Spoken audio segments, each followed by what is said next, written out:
Welcome welcome welcome CA intermediate. Final बोलने वाला था मैं, चलो जल्दी ही फाइनल में भी आ जाओगे, कोई बात नहीं।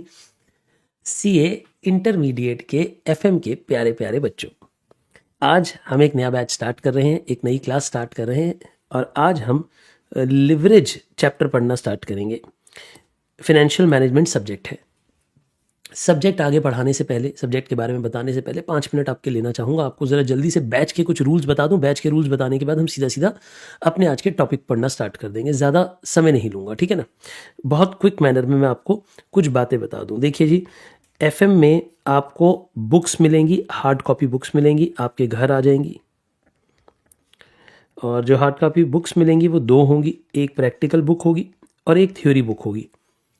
दोनों बुक्स आपने अगर एड्रेस सही दिया है तो आपके पास पहुंच जाएंगी कुछ समय में। कुछों के पास, जिन्होंने पहले एडमिशन ले लिया था, अर्ली एडमिशन ले लिया था, उनके पास पहुंच भी गई होगी। इसकी अनबॉक्सिंग की वीडियो बना के भी भेज सकते हो, कोई चिंता की बात नहीं है। तो ये तो बात रही एफएम की बुक्स के बारे में, है ना जी।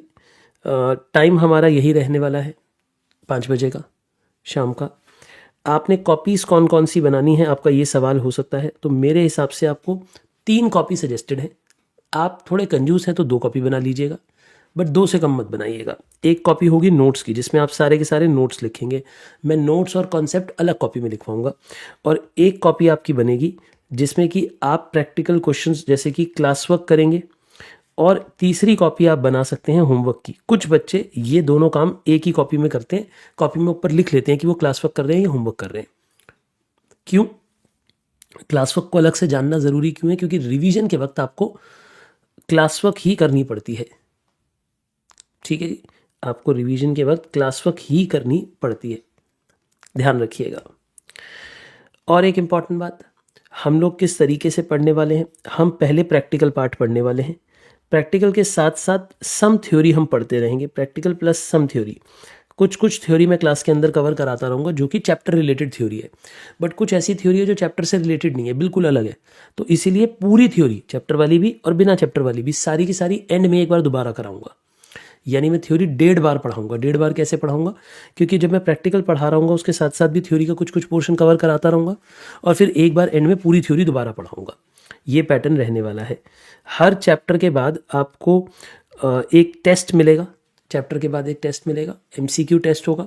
आप उसे करेंगे, उसमें आपको सॉल्यूशंस पता लग जाएंगे और उस टेस्ट की मैं वीडियो भी आपके साथ बनाऊंगा और आपको प्रोवाइड करूंगा।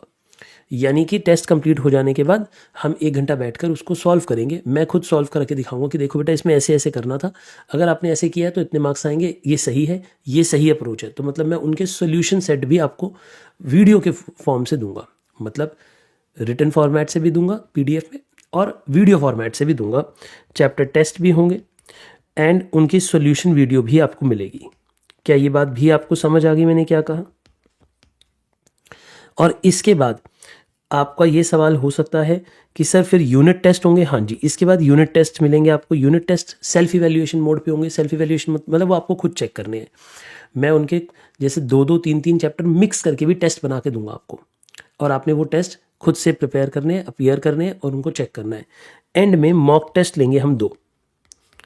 मॉक टेस्ट जो होंगे वो फुल कोर्स के होंगे और उन्हें मैं खुद पर्सनली चेक करके दूंगा आपको। यानी एमसीक्यू भी टेस्ट चेक हो जाएंगे मेरे साथ साथ, क्योंकि एमसीक्यू में तो एबीसीडी चेक करनी है, वो तो इजी है। और वो ऐप के थ्रू अगर टेस्ट लेंगे तो ऐप खुद ही चेक कर देती है।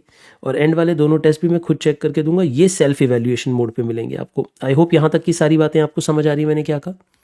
यानी आपके पास चैप्टर वाइज टेस्ट भी होंगे, यूनिट वाइज टेस्ट भी होंगे और फुल मॉक टेस्ट भी होंगे। ये पूरा का पूरा पैटर्न रहेगा। अब आप मुझसे पूछेंगे डाउट कैसे, आप मुझसे पूछ सकते हैं। डाउट आप मुझसे व्हाट्सएप पे पूछ सकते हैं। मैं 2-3 क्लासेस के बाद आपको अपना व्हाट्सएप नंबर दे दूंगा, सभी को बैच में ही नंबर दे दूंगा। आप मेरा व्हाट्सएप नंबर सेव कर लेंगे और आप मुझे उस पर व्हाट्सएप लिख के भेजेंगे। व्हाट्सएप मैसेजेस प्रेफर्ड है, तो व्हाट्सएप मैसेजेस आप भेजेंगे, क्वेश्चन की फ़ोटो, सोल्यूशन की फ़ोटो, अपने हैंड रिटन अटेम्प्टेड सोल्यूशन की फ़ोटो। फिर उस पर जो कमेंट की ज़रूरत होगी, अगर तो कोई ऐसा सोल्यूशन है जो मेरे को लगता है कि मैं पूरा ही करा दूँ, ज़्यादा बच्चों का डाउट आ रहा है, तो मैं लाइव आकर उसकी वीडियो बनवा देता हूँ और वो वीडियो बैच में ऐड कर देता हूँ, ठीक है ना। और अगर कोई ऐसा डाउट है जो स्पेसिफिक आपके लिए है तो फिर मैं उसे आपको वॉइस कॉल पे या तो फ़ोन कर लेता हूँ वापस मैं बहुत बार बच्चों को, वरना मैं वॉइस नोट भेज देता हूँ और उस पर आपको रिप्लाई कर दूंगा। आई होप ये सारी बातें समझ आ गई। मैं व्हाट्सएप टेलीग्राम पे नहीं लेता हूँ। मैं व्हाट्सएप मतलब जो डाउट्स हैं मैं टेलीग्राम पे नहीं लेता हूँ, मैं डाउट सिर्फ व्हाट्सएप पे लेता हूँ, और वो नंबर आपको मिल जाएगा 1-2 दिन में। आई होप यहाँ तक की सारी बातें आपको समझ आ गई मैंने क्या कहा। बाकी बैच में बहुत मज़ा आने वाला है। एफएम एक बहुत प्यारा सब्जेक्ट है, मतलब मैं ईमानदारी से बोलूँ मैं बहुत कुछ पढ़ाता हूँ, बट उन सब में शायद मुझे सबसे प्यारा सब्जेक्ट एफएम लगता है, और आपको भी बहुत प्यारा लगेगा। क्यों? क्योंकि पैसा हम सबको पसंद है, तो पैसे की पढ़ाई उस नज़रिए से जहाँ से हमें पैसा संभालना आता हो, पैसा बढ़ाना आता हो, वो हमें बहुत पसंद आती है, तो खूब मज़ा आएगा। आइए पढ़ना स्टार्ट करते हैं। आई होप इस सब में आपका और कोई सवाल नहीं है। अगर कोई सवाल है तो आप मुझसे जल्दी से पूछ सकते हैं, वरना मैं आगे मूव कर जाऊँ चैप्टर पे। नोट्स रजिस्टर में कितने पेजेस होनी चाहिए? मेरे हिसाब से 200 पेज का रजिस्टर ले लोगे तो हो जाएंगे नोट्स। 200 पेजेस तक का रजिस्टर ले लोगे तो चल जाएगा काम, ठीक है ना। और बच भी जाएगा तो कभी बाद में उसमें क्वेश्चन वोश्चन कर लेना, यार थोड़ा मोटा भी ले लिया तो क्या हो गया, ठीक है जी। हाँ, एक बड़ा अच्छा सवाल पूछा एक बच्चे ने कि सर टोटल कितने लेक्चर्स हैं। देखो बेटा, कई ना ऐसे भविष्यवाणी वाले बाबा टीचर बन गए हैं आजकल। वो बैच स्टार्ट करते ही बताते हैं इतने घंटे में, इतने आवर्स में, इतने दिन में मैं बैच ख़त्म कर दूंगा। ऐसा नहीं होता। हर बैच अपने आप में थोड़ा अलग होता है। हर बैच में किसी में 5 क्लासेस ज़्यादा लग जाती हैं, किसी में कम लग जाती हैं, डिपेंड करता है बच्चों का एप्टीट्यूड कैसे है। आप समझ रहे हैं मेरी बात। और मैं एक बात आपको ईमानदारी से बता दूं, मेरा बैच जो होता है वो लाइव डेवलपिंग बैच होता है। मतलब ऐसा है कि जैसे मानो कि अगर हमारे बैच के दौरान कोई एक एग्ज़ाम आया सीए इंस्टीट्यूट का, उसमें उन्होंने कोई बहुत बढ़िया क्वेश्चन दिया, तो वो क्वेश्चन भी मैं साथ में बैच में कराऊंगा। कोई आरटीपी आई, कोई नई मॉक टेस्ट पेपर आया, उसमें कोई बहुत बढ़िया क्वेश्चन लगा मुझे लगा कि अरे ये तो बिल्कुल यूनिक क्वेश्चन बना दिए इस बारी आईसीआई ने, तो वो क्वेश्चन भी मैं आपको कराऊंगा। तो इसलिए बढ़ता चला जाएगा। बाकी डेडलाइन आपको मिल चुकी है ना, डेट्स आपको मिल चुकी हैं कि कोर्स कब तक खत्म होगा, वो आपके बैच में मेंशन्ड है। सो आई रियली डोंट थिंक कि उस पर हमें और चर्चा करने की ज़रूरत है। अच्छा, एक बात और कि जो हमारी बुक्स हैं उसमें क्या क्या इंक्लूडेड है, ये अच्छा सवाल है बेटा। हमारी बुक्स में स्टडी मटेरियल के क्वेश्चंस इंक्लूडेड हैं। जो आईसीआई की स्टडी मटेरियल है वो हमारे लिए एक तरीके से बाइबल है, वही गीता है हमारे लिए, रामायण है, क्योंकि वही हमारे लिए बेस्ट बुक है, उसे पढ़ना ज़रूरी है, तो उसके क्वेश्चन इंक्लूडेड है। प्लस बहुत सारे ईयर्स की revision test papers, mock test papers, और साथ ही साथ प्रीवियस ईयर क्वेश्चन मतलब पिछले कुछ ईयर्स के क्वेश्चन। मैं लगभग 20 साल पुराने क्वेश्चन भी कराता हूँ जो मुझे लगता है कि रेलिवेंट है। वो सब, इन सबको मिलाकर हमने अपनी बुक लिखी हुई है। इसमें कुछ क्वेश्चन मैंने अपने आप भी बनाए हुए जो कंसेप्ट बिल्डर्स हैं आपके, वरना अदरवाइज सारा का सारा जो कंटेंट है वो ICAI द्वारा दिया गया है, बट अलग अलग टाइम पे दिया गया है। कुछ क्वेश्चन के थ्रू दिया गया है, कोई एग्जाम में दिया गया है, कोई मॉक टेस्ट पेपर में दिया गया क्वेश्चन है, कोई आरटीपी में। उन सबको कंपाइल करके हम आपको देते हैं ताकि आप उसे एक तरीके से कॉम्प्रिहेंसिवली पढ़ें। यानी जितना आज तक ICAI ने कंटेंट निकाला है, ICAI का जो भी कहना है, वो सब कुछ आपको पता हो, ठीक है जी। अगर आप हमारी बुक कर लेते हैं तो आई एम 99.99% श्योर कि जो पेपर आएगा वो पूरा हमारी किताब से आता है। 99.99%। देखो 0.1% तो इंस्टीट्यूट कुछ भी कर सकता है, वो तो फिर भगवान भी नीचे आ जाए तो भी ICAI क्वेश्चन बदल सकता है, ठीक है जी। बट अगर हम पास्ट को देखें, जब से मैं पढ़ा रहा हूँ, लगभग 12-13 साल हो गए हैं मुझे इस कंटेंट को डेवलप करते हुए। इनफैक्ट 12-13 भी क्यों, 14 साल हो गए यार, ईयर ही नहीं याद रहते, इतनी जल्दी में इतनी तेज समय बीत रहा है ना। 15वां साल हो गया अब तो, स्टार्ट कर दिया हमने जब से मैं पढ़ा रहा हूँ ये कंटेंट आपको। और तब से लेके अब तक में ये बात नोटिस करी है कि भाई हमने जब से हम पढ़ा रहे हैं और जिस तरीके से हम बुक बना रहे हैं, हमेशा से जो पेपर आता है वो उसी बुक के अंदर से आता है, क्योंकि मैं बहुत कॉम्प्रिहेंसिवली बुक को अपडेट करता रहता हूँ और टाइम पे उसके अंदर और क्वेश्चन इंक्लूड करता रहता हूँ। और जो ऑब्वियसली बात है, जो रेपिटेशनल क्वेश्चन होते हैं वो थोड़े कम कर देते हैं। रेपिटेशनल मतलब जैसे सोचो कि पिछले 20 साल में एक क्वेश्चन 5 बार आया, तो मैं ऑब्वियसली बात है उसे 5 बार का क्वेश्चन इंक्लूड नहीं करूँगा अपनी बुक में, उसमें से 2 बार कोई क्वेश्चन इंक्लूड कर लूँगा, बाकी 3 बार छोड़ दूंगा। जब रेपिटेशनल ये सेम ही है तो कितनी बार इंक्लूड किया जाए, ताकि बुक की लेंथ भी बहुत ज़्यादा ना हो, ठीक है जी। बोलिए मेरी बातें आपको यहाँ तक समझ आ गई मैंने क्या कहा। चलिए हम स्टार्ट कर लेते हैं आज की क्लास में पढ़ना। देखिए दोस्तों, हम लोग पढ़ना स्टार्ट करेंगे एक चैप्टर के साथ जिसका नाम है लिवरेज। अब आप लिखना स्टार्ट कर लीजिए अपने नोट्स में, लिवरेजेस, ठीक है जी। लिवरेजेस पढ़ाने से पहले मैं थोड़ा सा एफएम का बेसिस बता दूं आपको। देखो भाई, पहला सवाल ये उठता है, बहुत सारे बच्चे पूछते हैं सर एफएम होता क्या है, फाइनेंशियल मैनेजमेंट होती क्या है। देखो बेटा, मैं पहले आपको सब्जेक्ट का एक बारी ओवरव्यू देकर आऊँ। सब्जेक्ट में हम पढ़ेंगे पैसे को संभालते कैसे हैं, कंपनीज बिजनेस के पॉइंट ऑफ व्यू से, ये हमारा सब्जेक्ट बिजनेस के पॉइंट ऑफ व्यू से बना है कि बिजनेस के पॉइंट ऑफ व्यू से अब जब आप फाइनल में पहुंचोगे ना तो आप बहुत कुछ पर्सनल पॉइंट ऑफ व्यू से भी पढ़ोगे। वहाँ पे आप ये भी पढ़ोगे पोर्टफोलियो कैसे बनता है, इंडिविजुअल का पोर्टफोलियो कैसे बनता है, शेयर्स कैसे खरीदे जाते हैं, शेयर की वैल्यूएशन कैसे होती है, डेरिवेटिव्स कैसे होते हैं, ऑप्शंस कैसे होती है, फ्यूचर्स कैसे होती है, वो सब पढ़ाऊंगा मैं आपको जो फाइनल में आप एएफएम में आओगे। इनफैक्ट आपकी क्लास के बाद ही बिल्कुल एएफएम की क्लास होती है 1 घंटे बाद। बट इंटरमीडिएट का जो सिलेबस है वो बिजनेस ओरिएंटेड है। बिजनेस ओरिएंटेड मतलब बिजनेस के नज़रिए से लिखा गया कुछ हमारा सिलेबस है। हम ये पढ़ेंगे, देखो क्या क्या पढ़ने वाले हैं हम। एफएम के बारे में अगर हम बात करें तो फाइनेंशियल मैनेजमेंट में हम पहले पढ़ेंगे लिवरेजेस के बारे में, ठीक है जी। इसमें हम ये पढ़ेंगे कि बिजनेस कितना रिस्क लेके कितना अधिक कमा सकता है। ये रिस्क और रिटर्न की पढ़ाई है। लिवरेजेस किसकी पढ़ाई है? रिस्क और रिटर्न। जैसे जो ज़्यादा जोखिम लेता है वो ज़्यादा कमा सकता है और वो ज़्यादा गवा भी सकता है। रिपीट करना, मैंने क्या कहा? जो ज़्यादा जोखिम लेता है वो ज़्यादा कमा भी सकता है और ज़्यादा गवा भी सकता है। मैं जैसे आपको एक एग्जांपल देता हूँ। अब आपने एफडी में पैसे लगाए। अब एफडी में पैसे थोड़े धीरे धीरे बढ़ते हैं, थोड़ा थोड़ा बढ़ते हैं, लेकिन रिस्क कम होता है। रिस्क कम होता है इसलिए रिटर्न भी कम होती है। करेक्ट। लोग शेयर मार्केट में पैसा क्यों लगाते हैं? क्यों लोग अपना स्टॉक मार्केट में पैसा लगाते हैं? क्योंकि वहाँ पे रिटर्न हाई आ सकती है। देखो मैं ये नहीं कह रहा रिटर्न हाई आएगी ही आएगी, आ सकती है, रिटर्न हाई आ सकती है और इसीलिए उसका रिस्क भी अगर आप ध्यान से देखें तो हायर होता है, क्योंकि जहाँ रिस्क ज़्यादा होगा वहाँ रिटर्न ज़्यादा कमाई जा सकती है। इसके ऊपर बेस्ड है चैप्टर लिवरेज। ये हमें बहुत तरीके से रिस्क और रिटर्न के रिलेशनशिप को समझाएगा लिवरेजेस चैप्टर। इसके बाद एक एवरग्रीन चैप्टर हम पढ़ेंगे रेशियो। इसमें पढ़ने में खूब मज़ा आएगा क्योंकि आपको लगेगा कि आप बचपन में कहीं ना कहीं रेशियोज चैप्टर पढ़कर आए हो, थोड़ा बहुत आप पढ़कर भी आए होगे। अभी आपको ऐसा लगता होगा कि आपको ग्रॉस प्रॉफिट, नेट प्रॉफिट और ये सब रेशियोज की समझ है। मैं धज्जियाँ उड़ा दूंगा आपके सारे कंसेप्ट की, ठीक है ना, क्योंकि अभी आपको सिर्फ फॉर्मूला पता है, आपको मीनिंग नहीं पता। मैं रेशियो जब पढ़ाना स्टार्ट करूंगा आपको तो 3 क्लास तक, पहली 3 क्लास लगभग 6-7 घंटे तक तो सिर्फ फॉर्मूला समझाऊंगा, एक भी क्वेश्चन नहीं कराऊंगा। यानी पहले 6-7 घंटे तक तो आपको फॉर्मूला समझाए जाएंगे कि इस फॉर्मूला का मतलब क्या होता है, ये क्या बिजनेस के लिए ये या इंडिविजुअल के लिए ये क्या मीनिंग रखता है, वो समझाना पड़ेगा मुझे। एक बार अगर आपको फॉर्मूलाज पूरे क्लियर हो गए फिर आप मक्खन की तरह क्वेश्चन कर सकते हो, क्योंकि फॉर्मूलाज। और एक बात और मैं बता दूं, मैं जो भी पढ़ा रहा हूँ ये आपको ज़िंदगी में आखिरी बार पढ़ाया जा रहा है। फाइनल में ये सब रिपीट नहीं पढ़ाया जाएगा। एक आधा चैप्टर है कैपिटल बजटिंग वगैरह जो रिपीट एडवांस होकर आगे आ जाएगा। अदरवाइज माना जा रहा है कि ये जो आप पढ़ रहे हो ये आपकी ज़िंदगी भर के लिए अपने साथ रख कर चलना है। सर क्या कह रहे हो, एक बार दोबारा बोलो, ध्यान से सुनो। मुझे बाकी सब्जेक्टों का नहीं पता, बट मेरे सब्जेक्ट में जो मैं पढ़ाऊँगा कॉस्टिंग में और एफएम में वो फाइनल है। फाइनल मतलब अब वो टॉपिक्स दोबारा नहीं पढ़ाए जाएंगे लाइफ में, और एक्सपेक्ट किया जाएगा कि वो आपको पूरी जिंदगी याद रहे। दोबारा सुन लो, यानी सर हम जब लिवरेज पढ़ेंगे तो लिवरेज आगे दुनिया जिंदगी में भी काम आएगा। हाँ जी, लिवरेज जब आप पढ़ लोगे तो लिवरेज अन्य सब्जेक्ट्स में भी काम आएगा, फाइनल की एएफएम में भी काम आएगा और दोबारा नहीं पढ़ाया जाएगा। यही अज्यूम किया जाएगा कि नहीं आता है। तो एक बात ध्यान रखना, अपने इंटर के नोट्स को हमेशा संभाल के रखना, कहीं फेंकना मत। जो नोट्स कॉपी होगी वो तो हमेशा अपने पास रखना, क्योंकि वो आगे भी काम आएगी। कभी कल को आपका दिल कर जाए चलो मेरे को एमबीए इन फाइनेंस करनी है, तो दोबारा कोचिंग लेने थोड़ी ना जाओगे, ये रजिस्टर उठाओ और एमबीए इन फाइनेंस पास हो जाओ।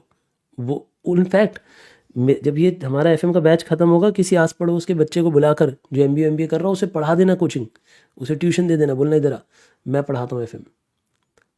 हमारी एफएम उस लेवल की है इंटरमीडिएट में कि आप किसी एमकॉम वाले को, एमबीए वाले को तो पढ़ा दोगे एफएम, ठीक है जी। और पढ़ा दिया करो, लोगों का भला करो। चलो आओ हम रेशियो के बारे में डिस्कशन करेंगे। ये दोनों तो हो गए बेसिक चैप्टर। फिर हम बात करेंगे कॉस्ट ऑफ कैपिटल, जैसे पैसा जो है उसकी कीमत क्या है। अगर आप किसी से पैसा लेते हो तो उसकी कीमत क्या पड़ती है आपको। अगर आप डिबेंचर से पैसा लेते हो, इक्विटी से पैसा लेते हो, प्रेफरेंस से पैसा लेते हो, रिटेन अर्निंग करते हो, तो उन सब की आपके लिए कीमत क्या है, इसमें कीमत पढ़ाई जाएगी, कॉस्ट ऑफ कैपिटल। फिर हम कैपिटल स्ट्रक्चर के बारे में पढ़ेंगे। कैपिटल स्ट्रक्चर का मतलब है कि कहाँ कहाँ से कितना कितना पैसा रेज करना चाहिए, मुझे डेट कितनी उठानी चाहिए, इक्विटी कितनी उठानी चाहिए। अगर मान लो मेरा एक बिजनेस है, मेरे बिजनेस को ने डिसाइड कर लिया कि मुझे 5 करोड़ रुपए चाहिए, तो 5 करोड़ रुपए कहाँ से लाने चाहिए वो हम इसमें डिसाइड करेंगे।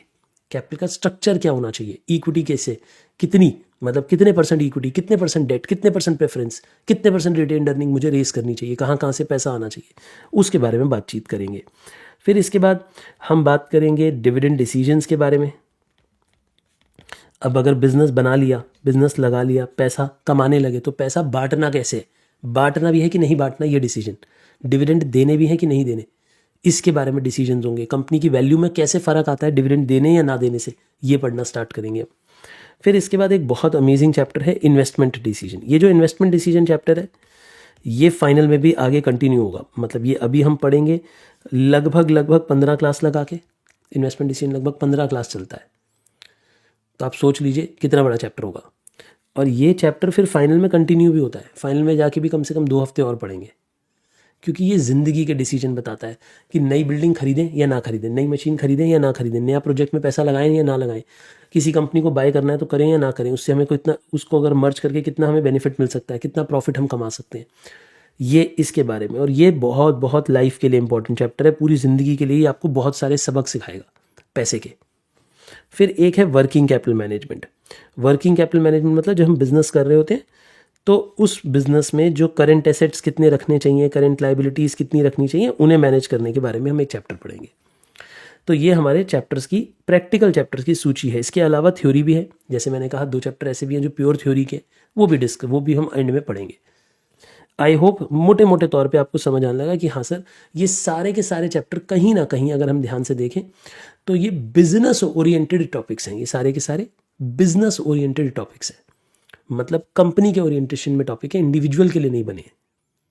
जैसे कॉस्ट ऑफ कैपिटल हम बिजनेस के पॉइंट ऑफ व्यू से रेस करते हैं कि कंपनी ने अगर डिबेंचर इशू करके पैसा लाई, इक्विटी इशू करके पैसा लाई, तो उसका रेट कितना महसूस होगा, कितने % डेट और कितने % इक्विटी रेस करनी चाहिए, अगर पैसा कमा लिया तो डिविडेंड कितना बांटना चाहिए, कहाँ पैसा लगाएं कहाँ ना लगाएं, कितना वर्किंग कैपिटल रखें कितना ना रखें, ये सब डिसीजंस हैं। तो बिजनेस के पॉइंट ऑफ व्यू से हम फाइनेंस को मैनेज करना सीख रहे हैं।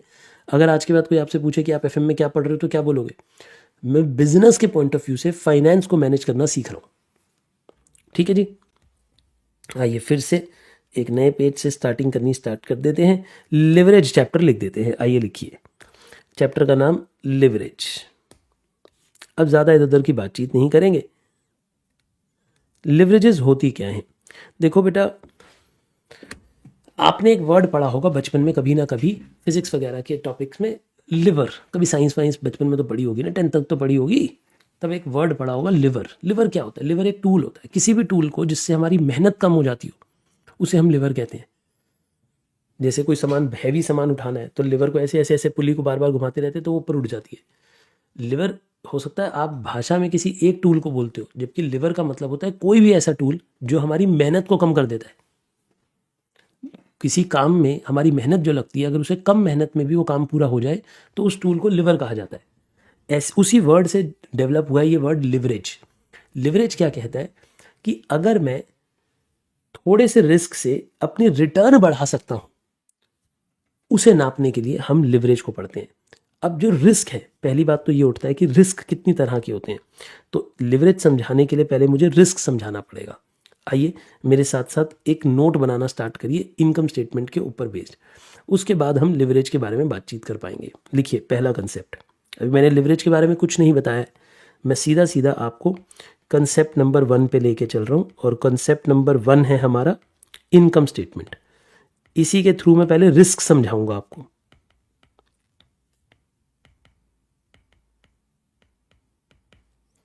और नोट्स ना हो सके तो बिल्कुल वैसे कॉपी किया करो जैसे मैं लिख रहा हूँ। मतलब आपने एक बात नोटिस करी कि मैंने लिखते हुए आधा पेज यूज़ किया है, ये वाला पेज अभी यूज़ नहीं किया क्योंकि यहाँ मैं कुछ और लिखवाना चाहता हूँ। तो आप बिल्कुल उसी तरीके से पेज पे प्लेसमेंट किया कीजिए जिस तरीके से मैं कर रहा हूँ। ठीक है जी। इनकम स्टेटमेंट, आइए देखिए, ये आपने हो सकता है बचपन में कभी बनानी थोड़ी बहुत सीखी भी हो, मेरे साथ साथ एक बार और अच्छे से सीख लीजिए, और ये पूरी पूरी ज़िंदगी चलेगी। ये जो आज अब मैं स्टेटमेंट बना रहा हूँ ये पूरी ज़िंदगी आप बनाओगे, पूरी ज़िंदगी। हाँ बेटा, पूरी ज़िंदगी अगर फाइनेंस का काम किया तो पूरी ज़िंदगी ये स्टेटमेंट बनाओगे। लिखिए, सबसे पहले आती है सेल्स। कितना सामान बेचा, सेल्स में से सबसे पहले माइनस किया जाता है वेरिएबल कॉस्ट को। वेरिएबल कॉस्ट क्या होती है पहले आप ये बताओ। देखो, कॉस्ट 2 तरह की होती है, एक वेरिएबल एक फिक्स्ड। वेरिएबल मतलब क्या है? जो यूनिट्स जितने ज़्यादा बनाओगे उतनी ज़्यादा लगेगी। जैसे मान लो मैं टी शर्ट बनाकर बेचता हूँ, तो मैं जब ज़्यादा टी शर्ट बनाऊंगा तो वो पर जितनी अगर ज़्यादा टी शर्ट बनेगी तो कपड़ा भी ज़्यादा लगेगा, बटन भी ज़्यादा लगेंगे, लेबर भी ज़्यादा लगेगी, करेक्ट। तो ये वो खर्चे हैं जो यूनिट्स के साथ साथ बढ़ते हैं, मतलब जो यूनिट के साथ साथ प्रोडक्शन के साथ साथ इंक्रीज होते हैं। सो ये वो खर्चे हैं जो प्रोडक्शन के साथ साथ बढ़ते हैं। अगर आप इसे माइनस कर दें, यानी अगर आप सेल्स में से वेरिएबल कॉस्ट को माइनस कर दें, तो आपके पास आ जाती है कंट्रीब्यूशन। आपके पास क्या आ जाती है? कंट्रीब्यूशन। ये बात भी समझ आ गई आपको? नैन ने बिल्कुल ठीक बोला, those which vary as per the production level, यानी जितनी ज़्यादा प्रोडक्शन होगी उतनी ज़्यादा वेरिएबल कॉस्ट होगी। जैसे अगर मान लो मैं अपनी प्रोडक्शन डबल कर दूंगा तो कपड़ा भी डबल लगेगा, अगर मैं अपनी प्रोडक्शन डबल कर दूंगा तो लेबर की खर्चे भी डबल हो जाएंगे। तो ये वो खर्चे हैं जो प्रोडक्शन के साथ साथ वेरी करते हैं, ये वो खर्चे हैं जो प्रोडक्शन के साथ साथ वेरी करते हैं। बोलिए मेरी बात समझ आ गई आपको? मैंने क्या कहा? आर्ची आपको समझ आ गया बेटे? सुदर्शना क्लियर? शाबाश। अब इसके बाद इसमें से माइनस होती है फिक्स्ड कॉस्ट। फिक्स्ड कॉस्ट वो खर्चे हैं बच्चे जो प्रोडक्शन के साथ साथ चेंज नहीं होते।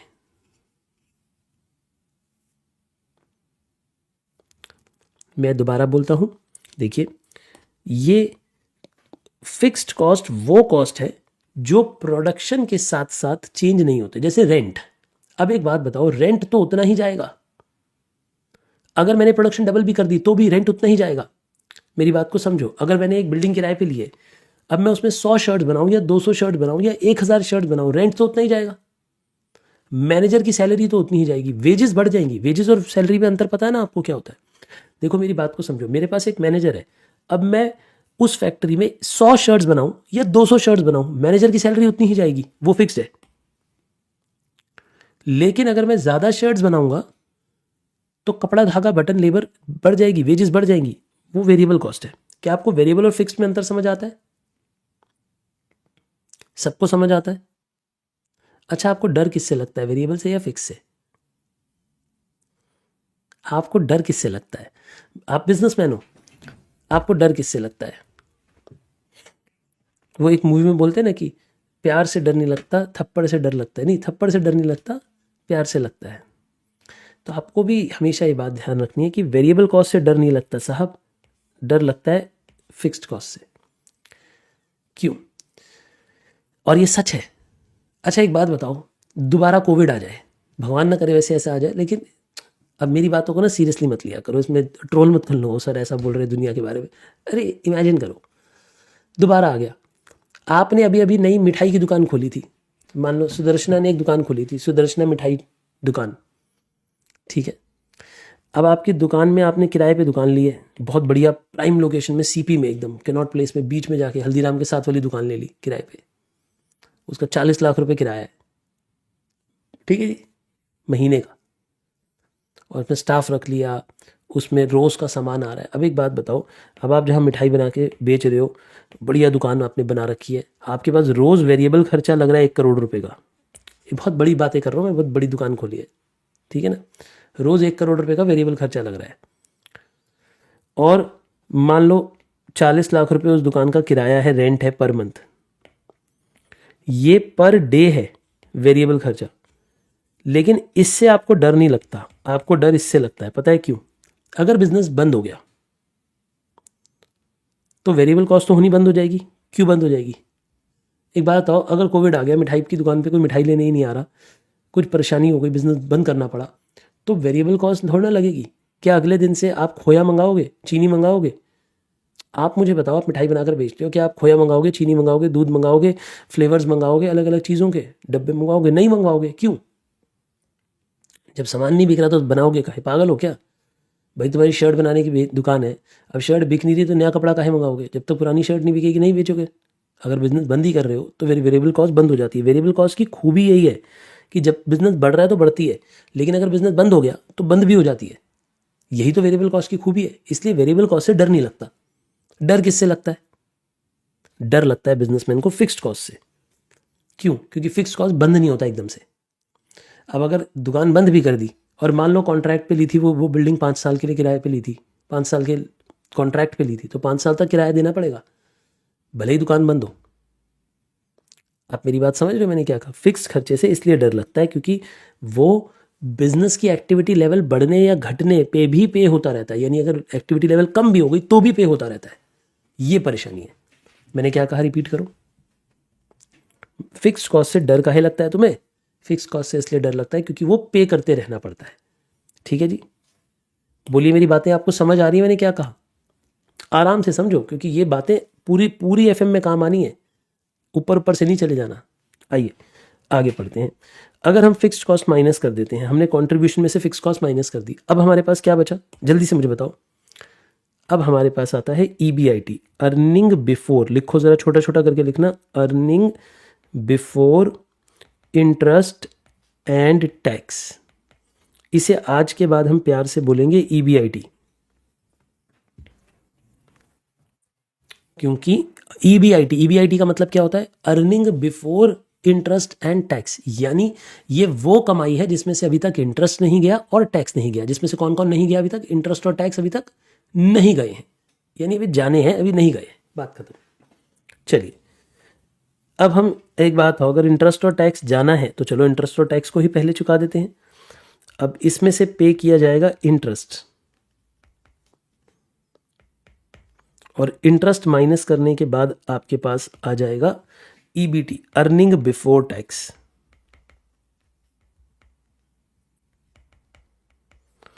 इसे बोलते हैं ईबीटी, अर्निंग बिफोर टैक्स। यहां तक का फॉर्मेट समझ आ रहा है ना मैंने क्या कहा? यानी हम पहले सेल करते हैं, सेल में से सबसे पहले वेरिएबल खर्चा निकाला जाता है, फिर बचती है कंट्रीब्यूशन, कंट्रीब्यूशन में से फिक्स खर्चा निकाला जाता है, बचता है ईबीआईटी, ईबीआईटी में से वेरिएबल हमारा इंटरेस्ट चला जाता है, बचता है ईबीटी, अर्निंग बिफोर टैक्स। उसमें से चला जाता है टैक्स, यानी इंटरेस्ट जो है वो टैक्स से पहले माइनस होता है। ये बात याद रखोगे, इंटरेस्ट जो है वो टैक्स से पहले माइनस होता है। इनफैक्ट आपने तो ये सीख रखा है। क्यों? आपने बचपन में पीएनएल अकाउंट सीखा था, पीएनएल अकाउंट बनाना सीखा था कि नहीं? आपने सीखा था पीएनएल अकाउंट में कि इंटरेस्ट पहले ही आ जाता है। जब इंटरेस्ट ऊपर आ जाता है इसका मतलब नेट प्रॉफिट कम बचता होगा, तो जो नेट प्रॉफिट कम बचता है तो जो टैक्स लगता है वो नेट प्रॉफिट पे लगता है ना, बचे हुए प्रॉफिट पे लगता है। तो यानी इंटरेस्ट माइनस होने के बाद जो प्रॉफिट आता है उस पर टैक्स लगता है। ये लाइन एक बार रिपीट करो, इंटरेस्ट पे करने के बाद जो प्रॉफिट आता है उस पर टैक्स चार्ज होता है। सबको याद है ये बात? सबको ध्यान है? लेकिन प्रेफरेंस डिविडेंड इसके बाद दिया जाता है, प्रेफरेंस डिविडेंड इसके भी बाद दिया जाता है।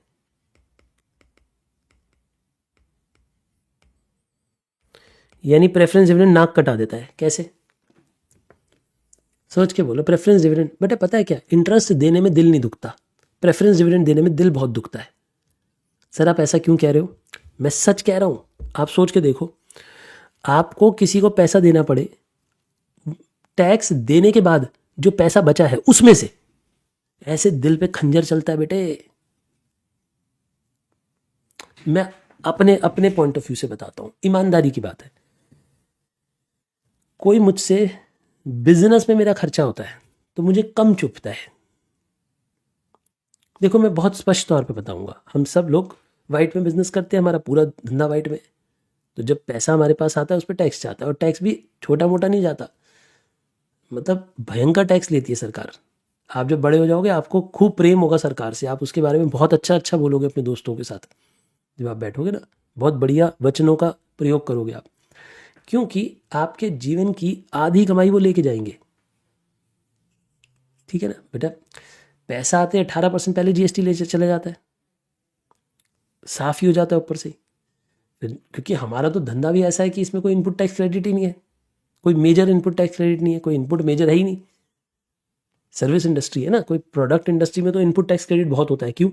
आपने कपड़ा खरीदा, उस पर टैक्स पे किया होगा, तो जब आप शर्ट बेचोगे तो उस पर वो टैक्स का क्रेडिट वापस ले लोगे।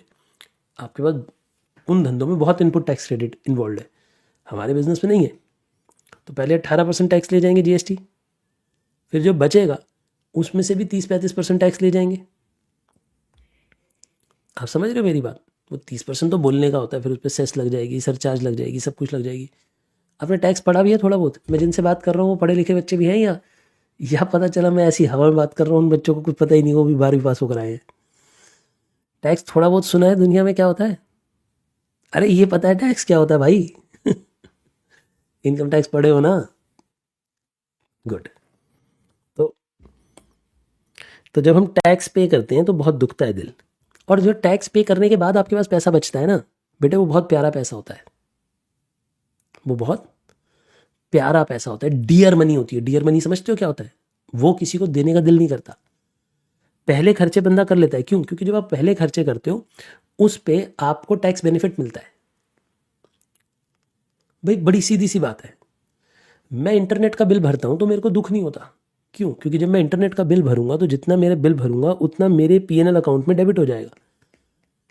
मेरे बिजनेस का खर्चा है, तो जब मेरे बिजनेस का खर्चा मेरा डेबिट हो जाएगा उतने पैसे से मेरी इनकम कम हो जाएगी। इनकम कम हो जाएगी तो उतना मुझे टैक्स कम देना पड़ेगा। आपको मैं एक छोटा सा एग्जांपल देता हूं। आप जब गाड़ी लेकर जाते हो ना पेट्रोल पंप पे, और आपने 100 रुपये का पेट्रोल डलवाया, तो वो 100 रुपये का पेट्रोल आपको 100 रुपये का ही फील होता है। क्यों?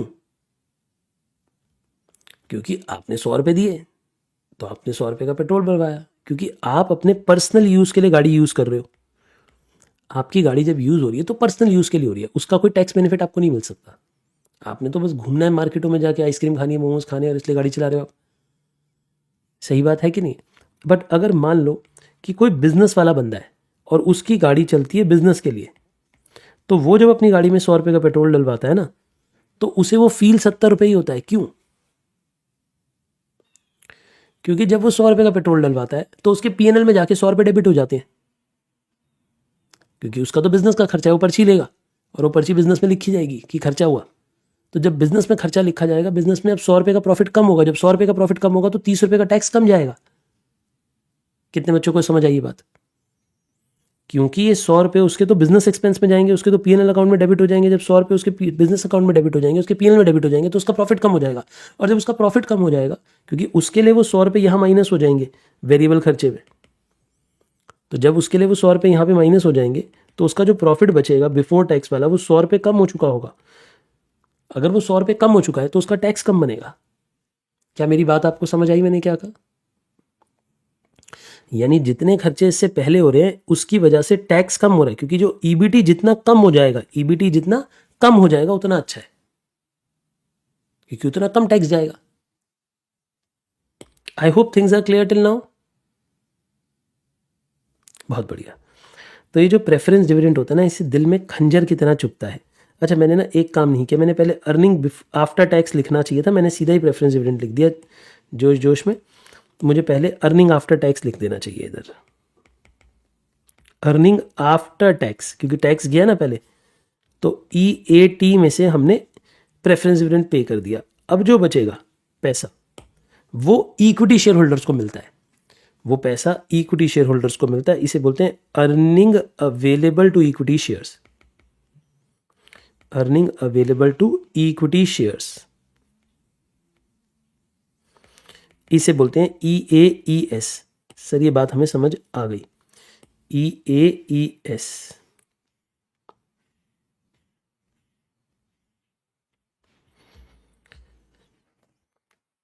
पहले आप मुझे बताओ यहां तक की बातचीत समझ आई मैंने क्या कहा? देखो, एक बिजनेस सबसे पहले किसे पे करता है?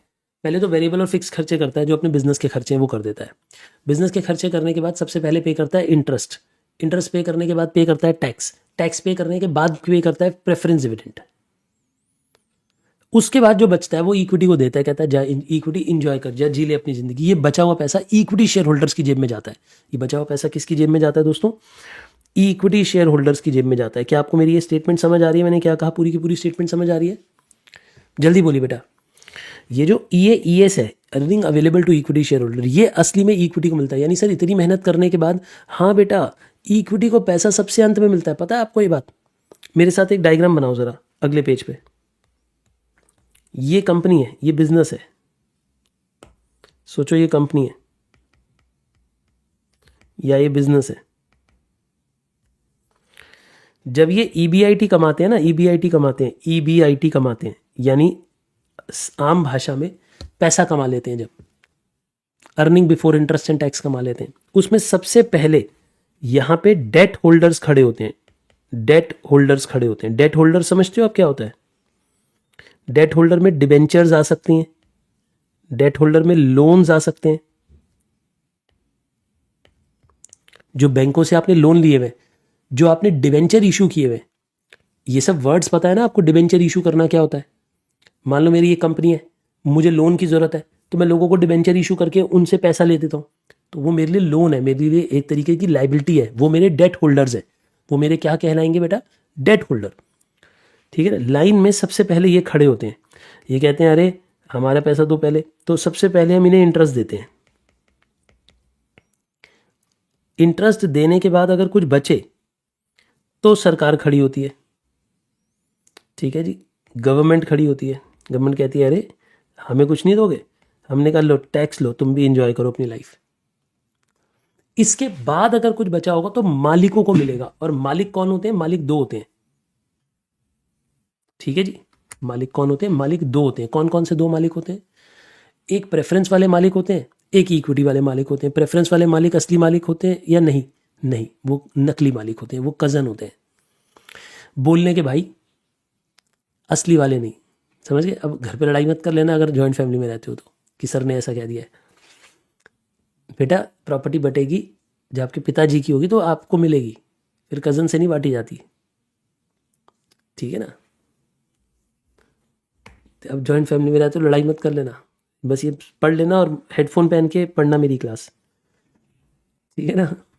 ये बता चाची चांटा मारने आ जाए आपको, ये क्या पढ़ रहा है। ध्यान दो। गवर्नमेंट के बाद अगर पैसा बचता है तो ये प्रेफरेंस शेयर्स बैठे होते हैं, ये कहते हैं भाई हमारा नाम ही प्रेफरेंस है, हमें प्रेफरेंस दो। हमें इसी बात की तो प्रेफरेंस है कि हमें तुमसे पहले पैसा मिलेगा। इक्विटी को ठेंगा छिड़ाते हैं, ये बोलते हैं इक्विटी तेरी ऐसी की तैसी, तू एंड में बैठेगा, तेरे को अंत में मिलेगा, हमें पहले पैसा मिलेगा। यही बात का तो पैसे। प्रेफरेंस शेयर का नाम कैसे पड़ा था? प्रेफरेंस सबको याद है ना, बचपन में पढ़ाया गया होगा टीचर्स ने।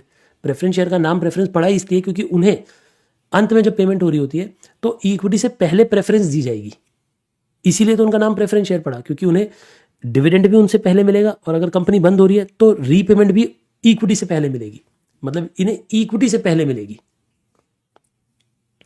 ठीक बात है कि नहीं? आइए, तो ये प्रेफरेंस शेयर्स को मिलता है प्रेफरेंस डिविडेंड। फिर अंत में जो बचा प्रभु की इच्छा से, वो सारा का सारा पैसा इक्विटी को मिलता है। That is called EAES, earning available to equity shares. I hope अब ये चित्र आप भूलोगे नहीं, अब आपको ये पैटर्न समझ आ जाएगा कि किस पैटर्न में पेमेंट होती है। देखो पहले तो थे बिजनेस के खर्चे, इससे पहले जो वेरिएबल खर्चा था, फिक्स खर्चा था, वो तो थे बिजनेस के खर्चे। फिर ये बाद में अन्य खर्चे, बिजनेस के खर्चे हो जाने के बाद। ठीक है जी। अच्छा, हमारी जो पहली क्लास होती है ना, वो यूजुअली बेस बिल्डिंग की क्लास होती है, तो उसमें क्वेश्चन शायद नहीं हो पाते हैं। हम कंसेप्ट पढ़ रहे होते हैं, हम टॉपिक को डेप्थ में समझ रहे होते हैं, धीरे धीरे करके हम कंसेप्ट तक जाते हैं। ठीक है ना? तो मेरा यही पैटर्न है, मैं कॉन्सेप्ट पे बहुत ध्यान देता हूँ, बहुत समय देता हूँ। मैं कुछ ऐसे टीचर्स की तरह नहीं हूँ जो एक नोट लिख दिया और बोला कि चलो ये क्वेश्चन कर लेना, ऐसा नहीं होगा। We'll have to go in depth, हमें डेप्थ में जाके पढ़ाई करनी पड़ेगी। ठीक है ना? आइए पढ़ना स्टार्ट करते हैं। हम बातचीत कर रहे हैं कंपनी के बारे में, और कंपनी में EBIT कैसे कैसे बांटा जाता है इसके बारे में हम बातचीत कर रहे हैं। करेक्ट? बोलिए, यहां तक की बातचीत आपको क्लियर है? मैंने क्या कहा? पक्की बात है? क्लियर है? तो ये सब बातें हुई। अब आपसे मैं कुछ असली बातें करूंगा। डर किससे लगता है? वेरिएबल खर्चों से कि फिक्स खर्चों से? अरे जल्दी बोलो, डर किससे लगता है? फिक्स खर्चों से डर लगता है। तो यहां पे फिक्स खर्चे कौन कौन से हैं? तो अब मैं आपको बता रहा हूं, जरा ध्यान से सुनना। ये है ऑपरेटिंग फिक्स्ड खर्चा, और ये दोनों हैं फाइनेंशियल फिक्स्ड खर्चे। ये है ऑपरेटिंग फिक्स्ड कॉस्ट,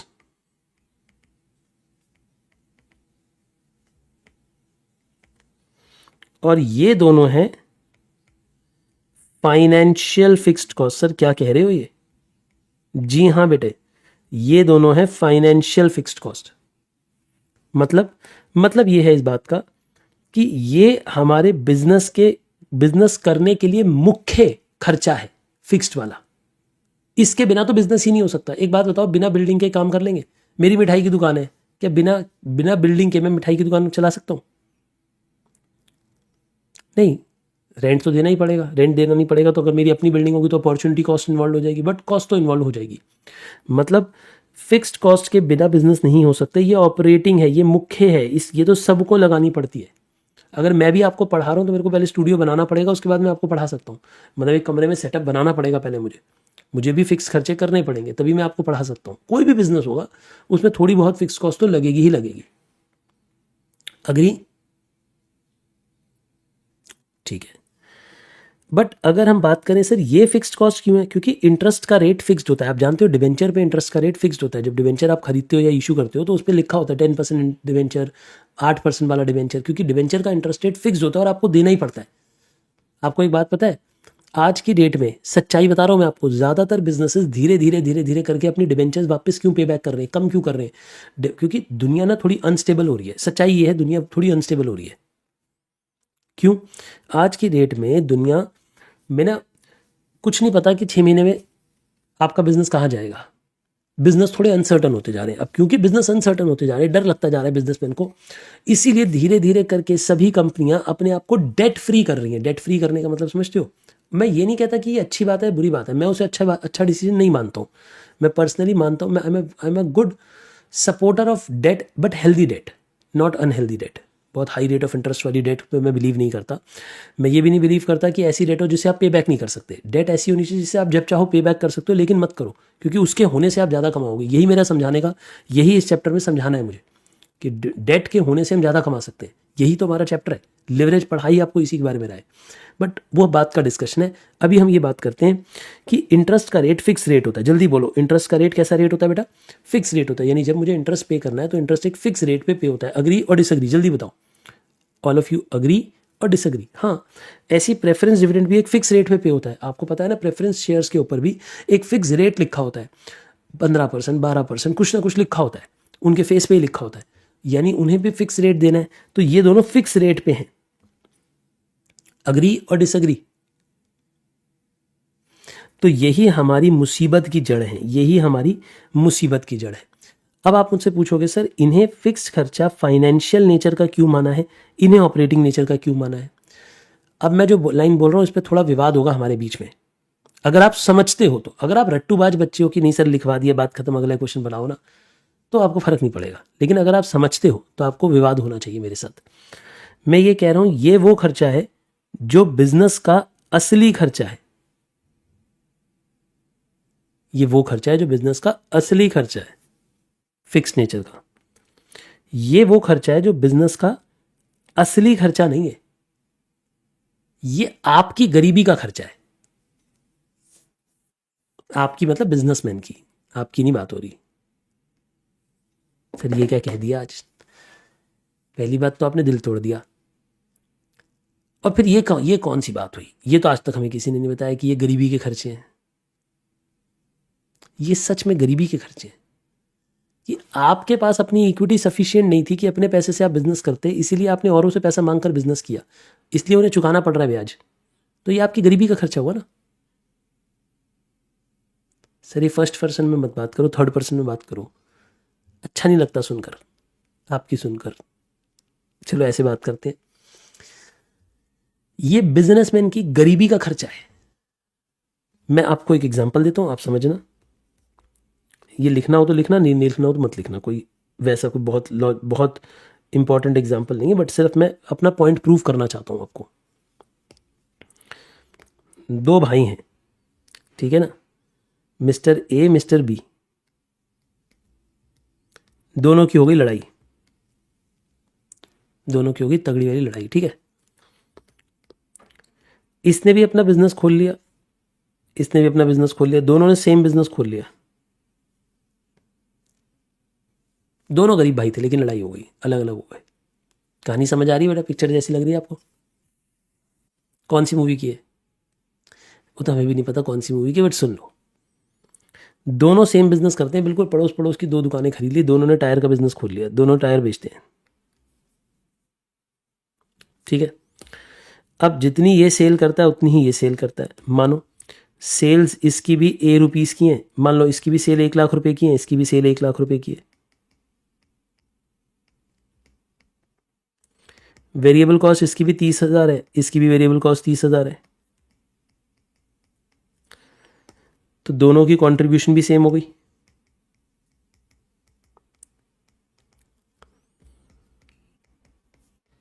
दोनों की कंट्रीब्यूशन भी सेम हो गई। आपको यहां तक समझ आ रहा है? बिल्कुल। दोनों के फिक्स खर्चे, दोनों की दुकान भी किराए पे है, तो दोनों का 10-10 हज़ार रुपये का किराया भी जाता है। बिल्कुल पड़ोस पड़ोस वाली दुकान किराए पे लिया है दोनों ने, तो दोनों की ईबीआईटी भी सेम है।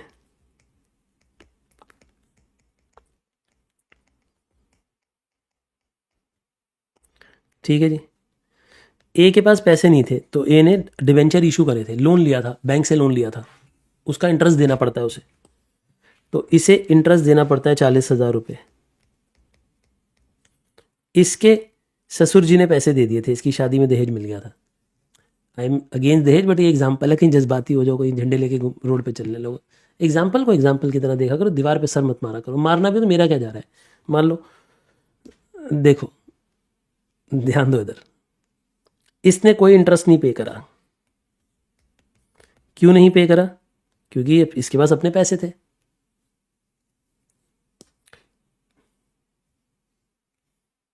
चलिए, तो अब ये अर्निंग बिफोर टैक्स आ गई इसके पास 20,000, और earning before sorry EBIT earning before tax आना चाहिए ना अपने पास, यहाँ पे 60,000 आएगा। ऑब्वियस ही बात है, ये टैक्स कम देगा। अगर मान लो 30% टैक्स है तो इसका टैक्स खाली 6,000 जाएगा। इसका टैक्स अगर 30% है तो 18,000 जाएगा।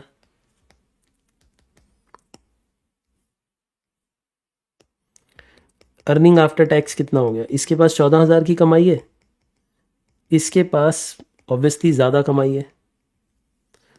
आप मुझे बताओ, इन दोनों में से अच्छा बिजनेस कौन कर रहा है,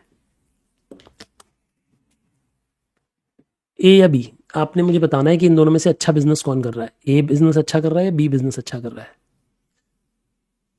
बताओ। ऋषि ने कहा बी बिजनेस अच्छा कर रहा है, नैन ने भी ये कहा। बाकी लोग भी बताओ यार, पार्टिसिपेट करो क्लास में। एरा ने कहा ए अच्छा बिजनेस कर रहा है, किसी ने कहा ए, किसी ने कहा बी, किसी ने कहा ए, किसी ने, सब नालायक हैं जो ए या बी कह रहे हैं।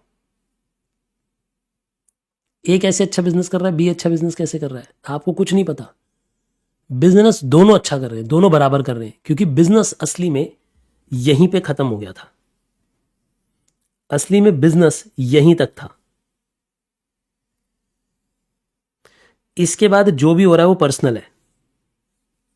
अब आप बोलोगे नहीं सर, हमें तो अकाउंट्स में पढ़ाया गया, इंटरेस्ट भी एक बिजनेस का खर्चा होता है, टैक्स भी एक बिजनेस का खर्चा होता है। अकाउंट जो कहती है, कहने तो भाई, वो तो अकाउंट्स कह रही है ना, वो तो ये कहती है कि जब किसी को सामने वाले को पिक्चर समझानी है कि क्या हो रहा है कंपनी में, तो ये फॉर्मेट फॉलो करो। हमें फॉर्मेट नहीं पढ़ना, हमें ज्ञान चाहिए, हमें नॉलेज चाहिए, हमें बिजनेस के बारे में समझना है। असलियत में दोनों सेम बिजनेस कर रहे हैं, दोनों बिल्कुल बढ़िया बिजनेस कर रहे हैं, दोनों बिल्कुल एक जैसा बिजनेस कर रहे हैं, दोनों की बिजनेस स्किल्स में कोई कमी पेशी नहीं है। क्यों? क्योंकि दोनों का बिजनेस प्रॉफिट बराबर है। सर आप कैसे कह सकते हो कि ये बिजनेस का प्रॉफिट है? अरे भाई, इसके बाद टैक्स तो सरकार ने लेना है ना, वो बिजनेस की। अब आप ये तो नहीं कह सकते कि मेरा टैक्स ज़्यादा जा रहा है इसलिए मैं अच्छा बिजनेसमैन नहीं हूं। मेरा टैक्स तो बहुत ज़्यादा जा रहा है, लेकिन मेरा बिजनेस अच्छा चल रहा है कि नहीं, वो मेरे बिजनेस की स्किल से पता लगेगा। आप मेरी बात को समझो, वो मेरे बिजनेस के स्किल से पता लगेगा। मैं दोबारा बोलता हूं, इसने इंटरेस्ट दिया और इसने नहीं दिया, ये तो इनकी पर्सनल चॉइस है ना, कि पैसा अपने आप से अरेंज करना है या बोरो करना है। ये कितने गरीब है उससे मैटर करेगा। कि अगर किसी के पास पैसा ही नहीं है तो बोरो करके बिजनेस करेगा, तो ये तो इसकी गरीबी का खर्चा हुआ ना, ये इसके बिजनेस का खर्चा कैसे हुआ? सोच के बताओ, मैं क्या पूछ रहा हूं। मैं बिजनेस को और बिजनेसमैन को एक इंसान नहीं मानता हूं, दोनों को अलग अलग मानता हूं। ये बिजनेस का खर्चा कैसे हुआ? अगर कोई और इंसान, मेरी बात को ध्यान से सुनना, आर्ची ध्यान से सुनना बेटा, जवाब देना मुझे इस बात का। अगर कोई और इंसान बिना इंटरेस्ट पे किए सेम बिजनेस कर पा रहा है, तो क्या इंटरेस्ट बिजनेस का खर्चा हुआ? नहीं हुआ। यानी वो बिजनेस का खर्चा नहीं है, फिर वो आपका खर्चा हुआ, वो आपकी गरीबी का खर्चा हुआ। कि भाई मैं एक बिजनेस कर रहा हूँ, मेरे पास पैसे नहीं है, मैंने किससे उधार लिया और बिजनेस किया, तो वो तो मेरी गरीबी है ना, कि मेरे पास फुल इक्विटी क्यों नहीं थी इन्वेस्ट करने के लिए। वो तो मेरे पास पैसा नहीं था इसलिए मैंने उधार लिया। यानी आज आपको एक बात समझ आ गई कि ये जो इंटरेस्ट है, ये बिजनेस के खर्चे नहीं है, ये बिजनेसमैन की गरीबी के खर्चे हैं। तू अमीर होता भाई अपने पैसे से बिजनेस खोलता। सर इसका मतलब आप ये कह रहे हो कि कोई इंटरेस्ट पे पैसे ना उठाए, कोई लोन ना ले। मैं ये नहीं कह रहा बेटा, मैं आपके माइंड में उस थॉट को क्लियर करना चाहता हूं कि बिजनेस का खर्चा क्या वो मेन बिजनेस का खर्चा है? नहीं, नहीं, वो मेन बिजनेस करने का खर्चा नहीं है। क्योंकि अगर कोई और इंसान बिना इंटरेस्ट के बिजनेस कर रहा है, इसका मतलब बिजनेस बिना इंटरेस्ट के भी किया जाना संभव है। सेम बिजनेस बिना इंटरेस्ट के किया जाना संभव है। तो अगर आपने, मैं ये नहीं कह रहा कौन ज्यादा, कौन अच्छा, कौन बुरा। आरओआई हो सकता है इसकी हायर आ रही हो, आरओई हो सकता है इसकी हायर आ रही हो सकता है इसकी आरओई कम आ रही हो। There is a huge possibility about it. But मैं अभी आपको बस ये समझाने की कोशिश कर रहा हूं कि इंटरेस्ट जो है, प्रेफरेंस डिविडेंड जो है, वो गरीबी के खर्चे हैं। वो इसलिए पे हो रहे हैं क्योंकि आपके पास अपना बिजनेस करने के लिए सफिशिएंट फंड्स नहीं है, सिंपल। इसलिए वो फिक्स्ड खर्चे हैं, इसलिए वो खर्चों की तरह ट्रीट हो रहे हैं, क्योंकि वो मालिक को नहीं मिल रहे, ऊपर से चले जाएंगे। मेरी बात क्लियर हो गई? थम्स अप करके इंडिकेट करिए कि हाँ सर ये थॉट क्लियर हो गया कि बिजनेस अगर बिना कि, अच्छा एक बात बताओ, अगर मैं बोलूं कि एक जना फिक्स्ड कॉस्ट कर रहा है और एक जना नहीं कर रहा, तो ऐसा नहीं हो सकता। बिजनेस अगर आप सेम बिजनेस कर रहे हो तो दोनों को फिक्स कॉस्ट करनी पड़ेगी। अगर दोनों टायर की दुकान चला रहे हैं तो दोनों को दुकान किराए पे चाहिए, दोनों को टायर चाहिए, लेकिन दोनों को इंटरेस्ट नहीं चाहिए। इसका मतलब इंटरेस्ट जो है वो मेन बिजनेस का खर्चा नहीं है, सिंपल। वापिस आ जाइए। क्या यहां तक की बात क्लियर हो गई है? मैंने क्या कहा मैं रिपीट करता हूं, दोबारा समझाता हूं, आपको ध्यान दीजिएगा। मैं आपको ये बताना चाह रहा हूं कि ये जो है ना, ये बिजनेस करने का फिक्स खर्चा है, तभी इसे ऑपरेटिंग फिक्स्ड कॉस्ट कहते हैं। ये बिजनेस का खर्चा है और ये बिजनेस के खर्चे नहीं है, ये फाइनेंशियल नेचर के खर्चे हैं, क्योंकि हमारे पास फंडिंग अरेंज नहीं थी, इसीलिए फिक्स्ड खर्चे हैं। आई होप तभी आपको इनका नाम समझ आ गया।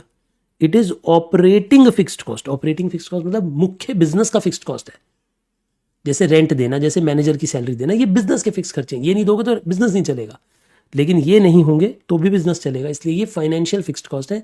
ये फंडिंग का पैसा है, ये फंडिंग की फिक्स्ड कॉस्ट है, फंडिंग की, क्योंकि बिजनेस को चलाने के लिए फंडिंग चाहिए, क्योंकि हमारे पास अपना पैसा नहीं है, तो उस फंडिंग की फिक्स्ड कॉस्ट है ये फाइनेंशियल नेचर की फिक्स्ड कॉस्ट है। क्या ये वर्ड समझ आ गए? तभी मैं आगे प्रोसीड कर सकता हूँ। Are you guys clear with this words? Good, बहुत बढ़िया। चलिए आगे पढ़ना स्टार्ट करते हैं। अब मैं आपको एक कंसेप्ट और समझाऊंगा, which is before tax and after tax. ये कंसेप्ट 1 अभी हमारा पूरा हो गया। सर आप लिवरेज कब पढ़ाओगे? बेटा लिवरेज तक तो पहुंचने में मुझे समय लगेगा। पहले मैं छोटी छोटी बातें सिखाऊंगा, फिर लिवरेज तक लेके जाऊंगा, ताकि लिवरेज आपको समझ आए।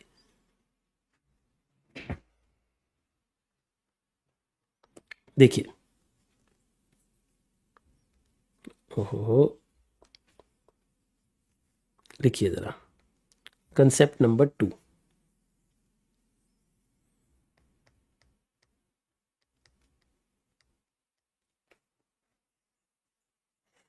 लिखा जी आपने? ये छोटा सा कंसेप्ट है, before tax and after tax. Before tax and after tax. Sir इस बात का मतलब क्या है? Before tax and after tax का मतलब क्या होता है? बस ये छोटी सी एक कैलकुलेशन मुझे आपको सिखानी है कि किसी फिगर को अगर मुझे बिफोर टैक्स लाना है तो मैं क्या करूंगा, अगर आफ्टर टैक्स लाना है तो मैं क्या करूंगा। चलो मैं आपको एक एग्जांपल के थ्रू समझाता हूं। अगर मेरे पास अमाउंट बिफोर टैक्स पता है मुझे, अमाउंट बिफोर टैक्स, अगर मान लो मेरे पास बिफोर टैक्स 1 लाख रुपए का अमाउंट है, सोच के बताना, अगर मेरे पास 1 लाख रुपए का बिफोर टैक्स वाला अमाउंट है, ठीक है जी, और मैं ये कह दूं कि इसमें टैक्स का रेट है 30%, तो 30,000 रुपये चार्ज हो जाएंगे। तो 30,000 रुपये चार्ज हो जाएंगे। इसके बाद टैक्स देने के बाद अमाउंट आफ्टर टैक्स कितना होता है?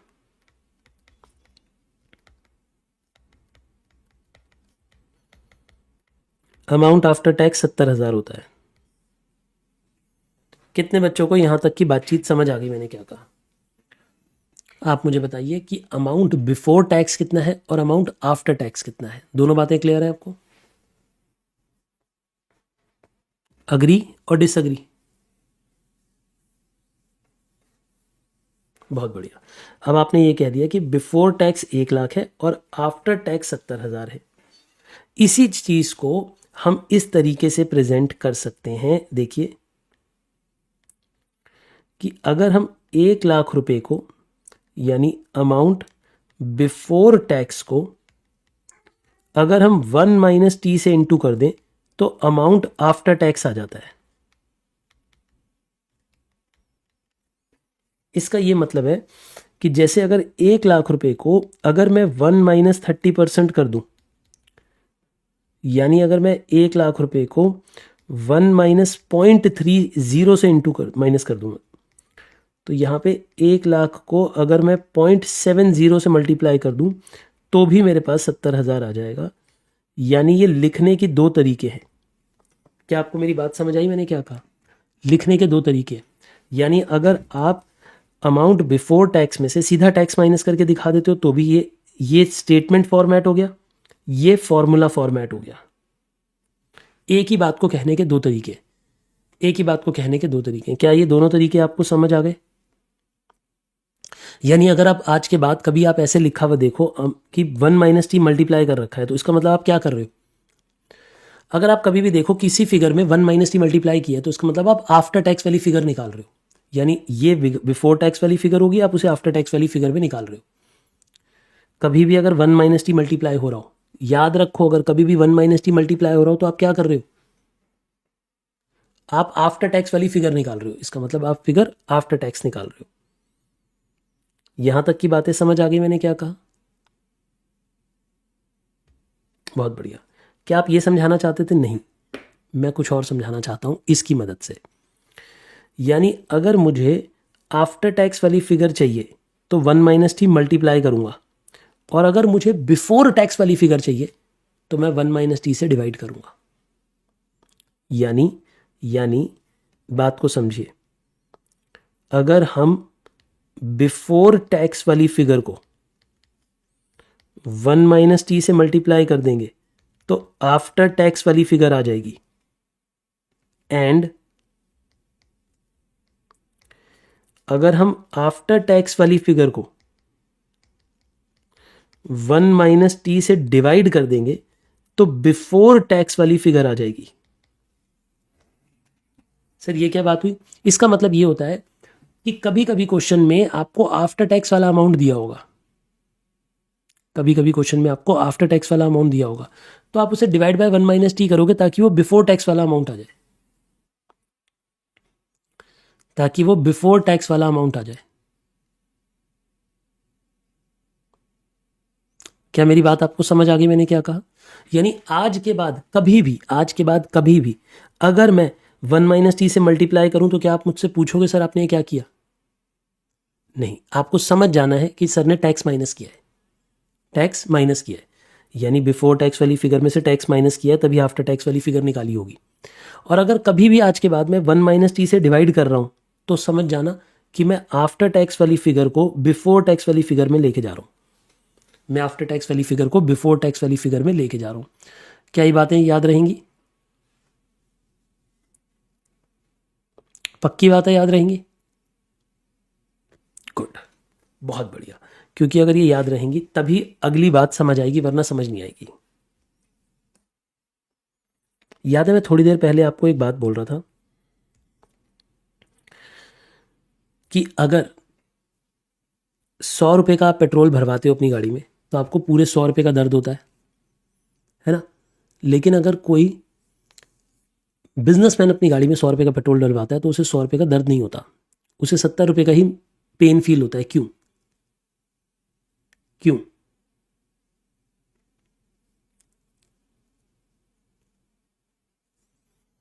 रीजन दो मुझे।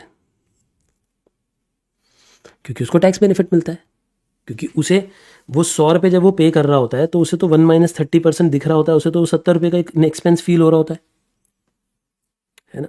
अच्छा, अब वापस इनकम स्टेटमेंट में आओ। अगर मेरा एक दोस्त आए और मुझे कहे कि यार तू ना मुझे आफ्टर टैक्स वाली प्रॉफिट में से थोड़े पैसे दे दे, मुझे पैसे दे दे यार, मुझे चाहिए, तो क्या मेरा दिल आसानी से पैसे दे देगा या बहुत दुखेगा? बहुत दुखेगा। क्यों यार? इसलिए बहुत दुखेगा क्योंकि मेरा टैक्स जा चुका है उस पैसे पे, तो वो जो पैसा है मेरा वो आफ्टर टैक्स वाला पैसा है। टैक्स देने के बाद वो पैसा डियर है, मतलब सोचो मेरे पास 100 रुपये थे और 100 रुपये में से 30 रुपये टैक्स ले लिए सरकार ने, तो मेरे पास 70 बचे। अब उस 70 में से कुछ मांगेगा तो मेरा दिल बहुत बहुत दुखेगा, बहुत चुभेगा मुझे। ये वैसे ही बात हो गई कि अगर बोलूँ मैं, एग्जाम्पल लो कि 1 लीटर दूध गिर जाए किसी के हाथ से और किसी के हाथ से 1 लीटर घी गिर जाए, तो किसे ज़्यादा दुख होगा? घी वाले को ज़्यादा दुख होगा, क्योंकि वो घी जो है वो नेट है, उसमें से इवेपोरेशन वगैरह जो कम होना था दूध वो हो चुका होगा। शायद 5 लीटर दूध से 1 लीटर घी बनता होगा, मुझे पता नहीं वैसे क्या रेशियो होती होगी, but I am just guessing it. तो वो उसे ज़्यादा दुख महसूस होगा। उसी तरीके से यहाँ पे जब प्रेफरेंस डिविडेंड पे होता है तो वो ज़्यादा चुभता है। प्रेफरेंस डिविडेंड आप किसी को देते हो ना, आपको बहुत चुभता है। क्यों? रीज़न को समझो। क्योंकि वो टैक्स देने के बाद वाले पैसे में से पे होता है। तो मेरा अगला टॉपिक है ध्यान से सुनना, प्रेफरेंस डिविडेंड हर्ट्स मोर। प्रेफरेंस डिविडेंड ज़्यादा दिल को चुभता है। सर काहे चुभता है दिल को ज़्यादा? बेटा वो आपकी डियर मनी में से पे हो रहा है। डियर मनी का मतलब आफ्टर टैक्स वाले अमाउंट में से पे हो रहा है। यानी अब आप नहीं लिखेंगे थोड़ी देर, अब मैं लिखूंगा और आप फिर मैं वो इरेज भी कर दूंगा। एग्जाम्पल लो, मुझे किसी को 70,000 रुपये का प्रेफरेंस डिविडेंड पे करना है। मुझे 70,000 रुपये का प्रेफरेंस डिविडेंड पे करना है। सोचना, इस बात को सोचना, अभी लिखना नहीं, सुनना। मैंने EBIT कमाया, EBIT में से इंटरेस्ट दे दिया, फिर अर्निंग बिफोर टैक्स आ गया, फिर उसमें से टैक्स दे दिया 30%, फिर टैक्स देने के बाद अर्निंग आफ्टर टैक्स आ गया। अर्निंग आफ्टर टैक्स में से मुझे प्रेफरेंस डिविडेंड पे करना था, मैंने प्रेफरेंस डिविडेंड 70,000 रुपये का पे किया, तो मेरे पास EAS आएगा। अब जब मैं ये 70,000 रुपये पे करूँगा मेरे बच्चे, तो क्या मुझे पेन जो हो रहा है वो 70,000 का हो रहा होगा, या वो पेन मेरे दिल में 1 लाख रुपये का हो रहा होगा? मैं कहूँगा हाय मेरा 1 लाख रुपया गया, हाय मेरा 1 लाख रुपया गया। बताओ क्यों? क्यों मेरे को दर्द जो होगा वो 70,000 का नहीं होगा, 1 लाख का होगा? सोच के बताओ। क्योंकि अगर मुझे किसी को 70,000 का प्रेफरेंस डिविडेंड देना है तो वो तभी संभव है जब मैं पहले 30,000 रुपये का टैक्स दूं।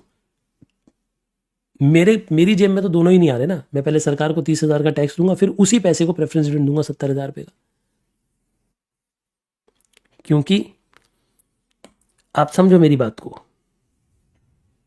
अगर आप किसी को 70,000 रुपये, मैं आपसे एक पहेली पूछता हूँ। बचपन में ना ऐसी चीजें सिखाई जाती थी कि बेटा आप एक रास्ते पे जा रहे हो, ठीक है ना, पहेली आपने मुझे जवाब देना है। वहां पे एक ड्रैगन बैठा है, वो ड्रैगन जब आप इधर से जाते हो, जो भी सामान आप लेके जाते हो खाने पीने का, उसमें से 30% ड्रैगन को देना पड़ता है, वरना ड्रैगन आपको खा जाएगा। तो आप समझ रहे हो ड्रैगन है कौन? समझ तो रही हो आप। फिर जब आप आगे जाओगे, यहाँ आपके दोस्त बैठे हैं, जिसे कि अब मैं आपसे एक पहेली पूछता हूँ, ठीक है ना। यहाँ आपके दोस्त बैठे हैं, आपके 7 दोस्त बैठे हैं, आपको उन सब के लिए एक एक एप्पल लेके जाना है, तो आपको 7 एप्पल लेके जाने हैं। तो बताओ आपके पास कितने एप्पल होने चाहिए? Wow, very good, excellent, 10 Apple. Wow, तुम तो 3rd क्लास के बच्चे से भी तेज हो, शाबाश। यही जानना चाहता था मैं। अरे ये वाली तो मैं 3rd क्लास के बच्चे से पूछूंगा तो वो भी बता देगा। ध्यान दो, इसमें खुश होने वाली बात नहीं है। बात सही कर रहे हो आप, आंसर 10 ही है। खुश हो जाओ, मुस्कुराओ। दोबारा सुनो, अगर हम यहाँ से 10 एप्पल लेके जाएंगे तो 10 एप्पल में से 3 एप्पल तो ड्रैगन को देने पड़ेंगे। ड्रैगन यहाँ पे हमारी गवर्नमेंट है ना, जो हमसे 30% टैक्स ले लेती है। बचे हुए 7 एप्पल ही हम पे कर पाएंगे, इन्हें इन अपने 7 दोस्तों को खिला पाएंगे एक एक एप्पल। क्या मेरी बात क्लियर हो गई आपको? मैंने क्या कहा? इसी तरीके से अगर मुझे कभी 70,000 रुपये का प्रेफरेंस डिविडेंड पे करना है, तो मुझे ये बात पता है कि इन्हें 70 पे करने के लिए मेरे पास 1 लाख होना चाहिए। अगर मेरे पास 1 लाख रुपया नहीं है तो मैं नहीं दे सकता इन्हें 70,000 पे। कैसे दे दूंगा 70,000 पे? क्योंकि 1 लाख होगा, उसमें से 30,000 पहले इन्हें टैक्स दूंगा, तभी तो बचे हुए पैसे को इन्हें बांटूंगा।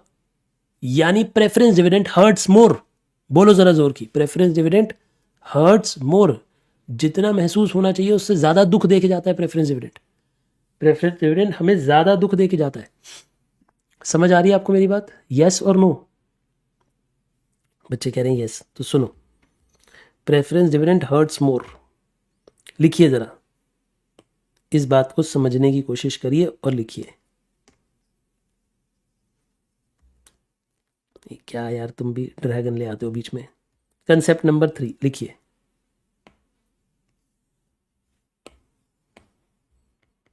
ये पता है मैं शुरू में धीमे क्यों चलता हूँ? क्योंकि ये ना बेस है। ये बातें मैंने जब एक बार बता दी ना तो रिपीट नहीं करनी पड़ेंगी अब मुझे पूरे कोर्स में जब भी मुझे ऐसे दिखाना है टैक्स बेनिफिट रिवर्स हो रहा है तो मैं एक बारी में 1 - t से डिवाइड कर दूंगा या 1 - t मल्टीप्लाई कर दूंगा, आपको समझ आने लग जाएगा। तो ये केस एक ही बारी पढ़ने पड़ते हैं, मतलब बेसिक्स ब्रिक जो बिल्डिंग है वो एक ही बारी करनी पड़ती है, बार बार नहीं करनी पड़ती। लिखिए, हेडिंग लिखिए कंसेप्ट नंबर 3 की, preference dividend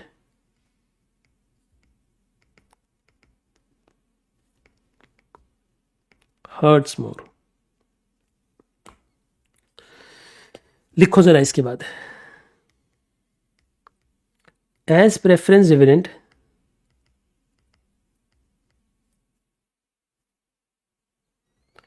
is paid after tax, so we will have to pay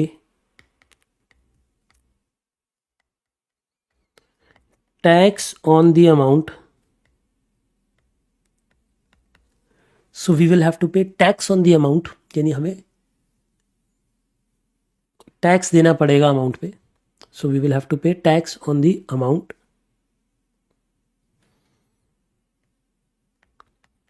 and then be able to pay preference dividend.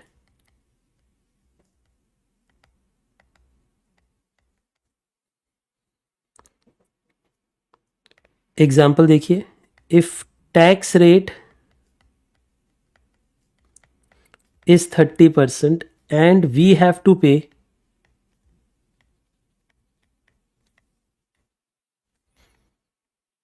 preference dividend of ₹70,000 और हमें 70,000 रुपये का प्रेफरेंस डिविडेंड देना है, देन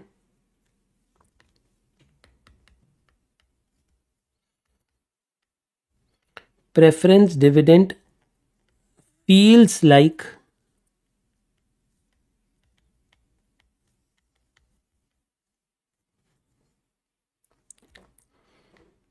$70,000 upon 1 - 30%, यानी 70,000 अपॉन 0.7 यानी 1,00,000, यानी प्रेफरेंस डिविडेंड ज़्यादा महसूस होता है, प्रेफरेंस डिविडेंड जितना हम देते हैं उससे ज़्यादा महसूस होता है, यानी हमें प्रेफरेंस डिविडेंड की बिफोर टैक्स वाली वैल्यू निकाल लेनी है।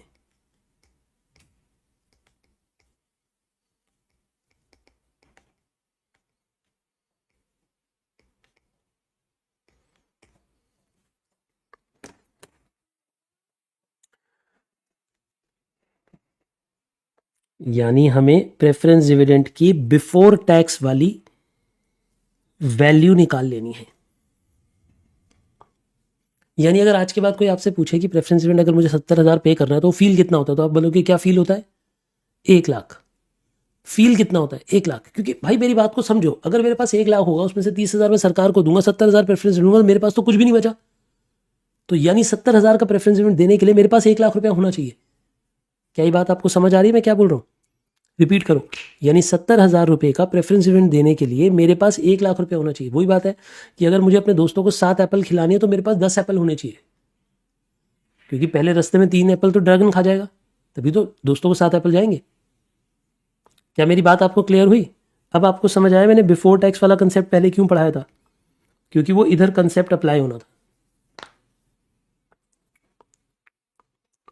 जब रिवीजन करोगे ना तब बहुत मज़ा आएगा, आपको समझ आएगा कि अच्छा कैसे डॉट्स कनेक्ट करते हुए पढ़ाया है सर ने, कि कैसे क्यों ये कंसेप्ट पढ़ाया, तब ज़्यादा अच्छे से समझ आता है जब सेकंड टाइम आप पढ़ रहे हो तो, रिवीजन जब आप कर रहे हो तो, कि अच्छा ये इसका फ्लो है, ये समझ आया मुझे, इसलिए मुझे ये पॉइंट समझ आ पाया।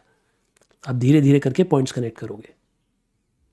अभी तक मैंने आपको 3 बातें बताई हैं। इनकम स्टेटमेंट बताई है, बिफोर एंड आफ्टर टैक्स का पॉइंट बताया, और मैंने प्रेफरेंस डिविडेंड क्यों ज़्यादा महसूस होता है ये बताया। ठीक है ना? यहां तक की बातें क्लियर हैं आपको? मुझे लगता है अब हमें लिवरेज के फॉर्मूलाज पढ़ने स्टार्ट करने चाहिए, थोड़ा बहुत। आज की क्लास में थोड़ा बहुत तो लिवरेज पढ़ाऊं, सिर्फ बेस बिल्डिंग ही ना कराता रहूं। लिखिए,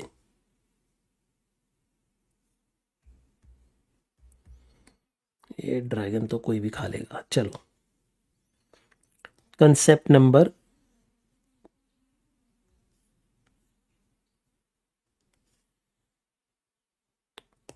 4 लिखिए।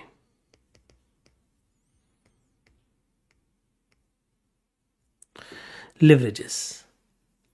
लिवरेजेस एक्चुअली में मेजर करते हैं रिस्क को।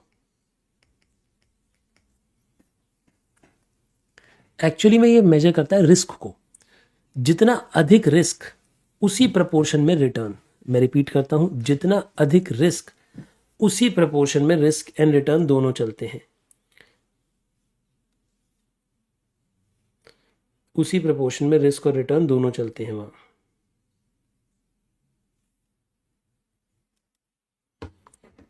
मैं दोबारा बोल देता हूं,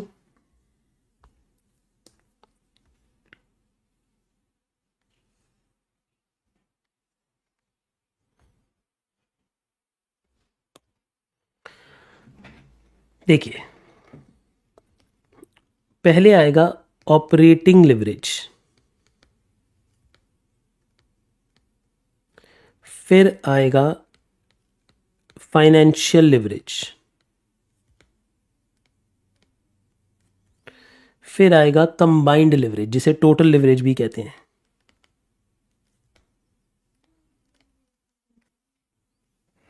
जिसे टोटल लिवरेज भी कहते हैं। यानी अब हम सीख रहे हैं लिवरेज कैलकुलेट करनी, जो हमारे चैप्टर का मेन काम है। लिवरेजेस क्या होती हैं? लिवरेजेस हमें ये बताती हैं कि हम कितना रिटर्न कमा सकते हैं, कितना रिस्क लेके। तो बेसिकली ये रिस्क और रिटर्न का एक तरह का कैलकुलेशन है कि हम किस हद तक अपनी अर्निंग को बढ़ा सकते हैं रिस्क लेकर। क्या कहा मैंने? किस हद तक हम अपनी अर्निंग को बढ़ा सकते हैं। याद है मैंने चैप्टर की स्टार्टिंग में आपको क्या कहा था? स्टॉक मार्केट में लोग क्यों पैसा लगाते हैं? क्योंकि वह रिटर्न ज़्यादा है। लेकिन जब जहां रिटर्न ज़्यादा होगी वहां रिस्क भी ज़्यादा होगा। ये बात याद रखना। सुनिए, ऑपरेटिंग लिवरेज क्या होती है? ऑपरेटिंग लिवरेज का मतलब होता है, लिखिए जरा definition, the risk because of operating fixed cost. यहां पे आएगा the risk because of financial fixed cost, और यहां पे आएगा the risk because of all fixed cost. मतलब यहां पे हम सिर्फ ऑपरेटिंग फिक्स्ड कॉस्ट के बारे में जानेंगे, यहां पे हम फाइनेंशियल फिक्स्ड कॉस्ट के बारे में जानेंगे, यहां पे हम सभी फिक्स्ड कॉस्ट के बारे में जानेंगे। अब आपको धीरे धीरे समझ आ रहा है मैंने क्या कहा? अभी मैंने कुछ नहीं पढ़ाया, अभी मैंने लिवरेज के बारे में आपको कुछ नहीं बताया, इनफैक्ट ढंग से डेफिनेशन भी नहीं बताई अभी तक। बट आपको यह पता है कि लिवरेज एक मेजर ऑफ रिस्क है, उसे रिस्क नापे जाते हैं। लिवरेज से क्या नापे जाते हैं? रिस्क को नापा जाता है। रिस्क 3 तरीके से नापा जा सकता है। कौन कौन से तरीके से रिस्क नापा जा सकता है? अभी आपके माइंड में ये बात आनी चाहिए कि सर यानी रिस्क 3 तरीके से नापा जा सकता है। एक, इस फिक्स्ड कॉस्ट के आसपास का रिस्क, यानी ऑपरेटिंग फिक्स्ड कॉस्ट का रिस्क। एक फाइनेंशियल फिक्स्ड कॉस्ट का रिस्क, इन दोनों का रिस्क।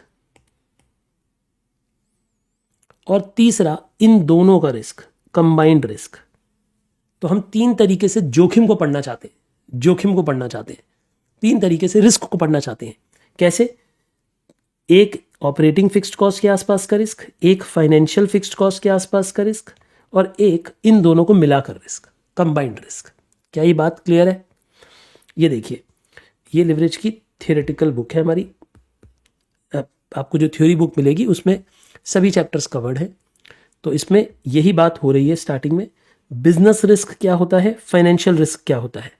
वैसे मैं आपको एक बात बता दूं कि पहले मैं प्रैक्टिकल पढ़ाऊंगा, एंड में थ्योरी एक बार पूरी पढ़ाऊंगा, लेकिन थोड़ी थोड़ी थ्योरी में साथ साथ दिखाता रहता हूं जो उसके रेलिवेंट है। बिजनेस रिस्क क्या होता है, ऑपरेटिंग रिस्क, बोलो मेरे साथ, बिजनेस रिस्क क्या होता है, ऑपरेटिंग रिस्क। फाइनेंशियल रिस्क क्या होता है, फाइनेंशियल नेचर का रिस्क, जो रिस्क आता है इंटरेस्ट की वजह से और preference dividend along with tax की वजह से। प्रेफरेंस डिविडेंड को 1 - T करके क्यों देख रहा हूं, जल्दी बताओ, प्रेफरेंस डिविडेंड को 1 - T करके क्यों देख रहा हूं, क्योंकि जब प्रेफरेंस डिविडेंड पे करोगे तो उस पर पहले टैक्स देना पड़ेगा, इसलिए वो ज़्यादा महसूस होगा, इसलिए वो ज़्यादा महसूस होगा। तो ये इनके बारे में डिफरेंसेस हैं। ये बिजनेस रिस्क DOL के थ्रू नापते हैं, डिग्री ऑफ ऑपरेटिंग लिवरेज के थ्रू। फाइनेंशियल रिस्क DFL के थ्रू नापते हैं, डिग्री ऑफ फाइनेंशियल लिवरेज के थ्रू। अब लिवरेज होती क्या है, लिवरेज का मतलब होता है advantage gained for any purpose. मतलब जब हमें किसी चीज़ में एडवांटेज मिलती है, जैसे मैंने कहा कि मैं थोड़ा सा ज़्यादा जोखिम उठा के ज़्यादा रिस्क टर्न कमा सकता हूँ, तो यानी मैं एडवांटेज ले सकता हूँ। मैंने स्टार्टिंग में क्या बोला था, लिवर एक ऐसा टूल है जिसमें कम मेहनत करके ज़्यादा रिटर्न आती है, मतलब ज़्यादा काम हो जाता है कम मेहनत करके, राइट।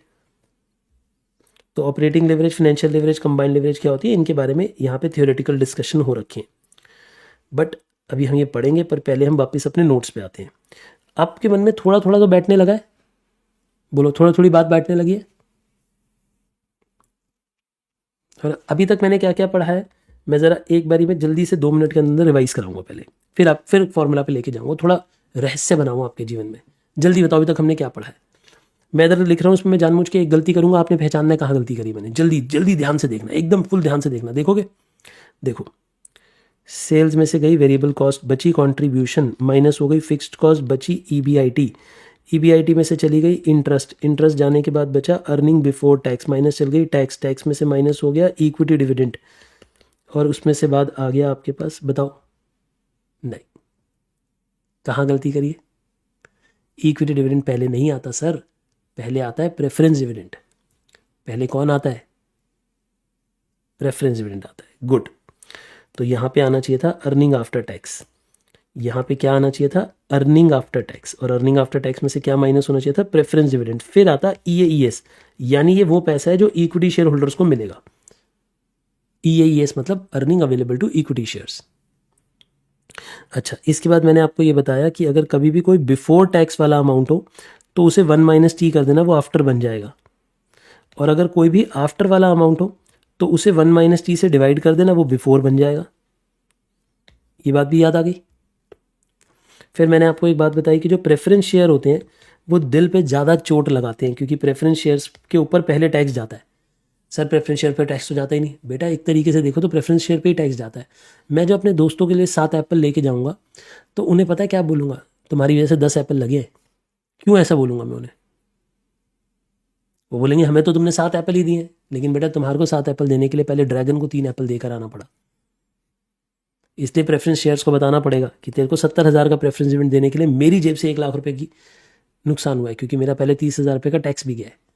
समझ आ रही है बातें, थोड़े जागे रहो, ऐसे नींद में पड़े हुए ऐसे हाथ अपने पकड़ के मुंह पे बैठे हुए, इनका मुंह गिर जाएगा जैसे। अरे अभी तो भरी जवानी में हो, अभी तो बचपन नहीं पूरा बीता, अभी से बुढ़ापा कहाँ से आ रहा है तुम्हारे अंदर। अरे बच्चे थोड़े एक्टिव बैठो, कैमराज अपने ऑन करो, एक तो मुंह छुपा के ऐसे बैठे जैसे पता नहीं कौन से बुरे कर्म करके आए हैं।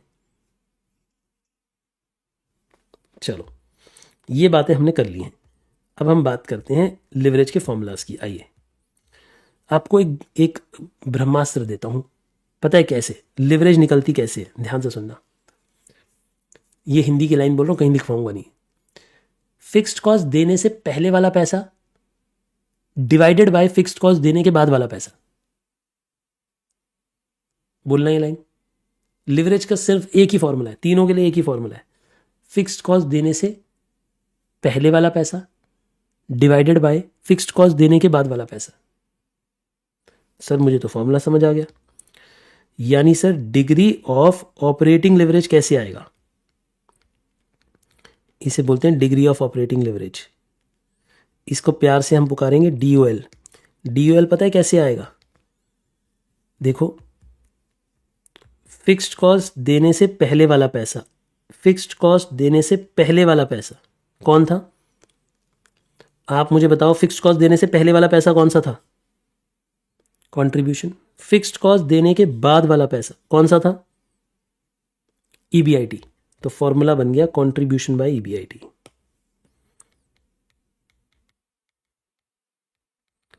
आपका फॉर्मूला बन गया कंट्रीब्यूशन अपॉन ईबीआईटी।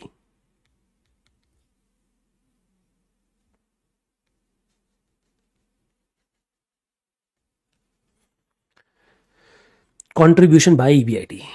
बोलिए, मेरी बातें क्लियर है? कितने बच्चों को फॉर्मूला समझ आ गया? यानी ये फॉर्मूला क्या कैप्चर कर रहा है? ये कैप्चर ये कर रहा है कि फिक्स्ड कॉस्ट देने से पहले हमारे पास कितने पैसे थे और फिक्स्ड कॉस्ट देने के बाद कितने पैसे थे। फिक्स्ड कॉस्ट देने से पहले कितने पैसे थे और फिक्स्ड कॉस्ट देने के बाद कितने पैसे थे। क्या डीओएल का फॉर्मूला समझ आ गया सबको? अगली रेशियो है हमारी डिग्री ऑफ फाइनेंशियल लिवरेज। इसे प्यार से डीएफएल पुकारते हैं। क्या पुकारते हैं? डीएफएल। डीएफएल का पता है क्या फॉर्मूला है?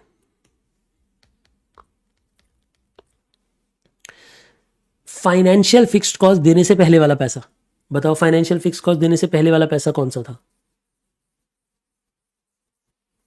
Very good, EBIT. और फाइनेंशियल फिक्स्ड कॉस्ट देने के बाद वाला पैसा। अब इसमें बहुत सारे बच्चे ना नीचे ईएटी लिख देते हैं, वो गलत है। क्यों गलत है, मैं उसको पीछे से आपको रीजन भी दिखाऊंगा। देखो, फाइनेंशियल फिक्स्ड कॉस्ट देने से पहले वाला पैसा, इधर देखिए, ये फाइनेंशियल फिक्स्ड कॉस्ट है। इन दोनों कॉस्ट को देने से पहले वाला पैसा कौन सा था? ईबीआईटी। तो ये तो न्यूमरेटर में आ गया। फाइनेंशियल फिक्स्ड कॉस्ट देने के बाद वाला पैसा। अब आप कहोगे सर इन दोनों पैसों को पे करने के बाद तो ईएईएस आता है, ये लिखना चाहिए।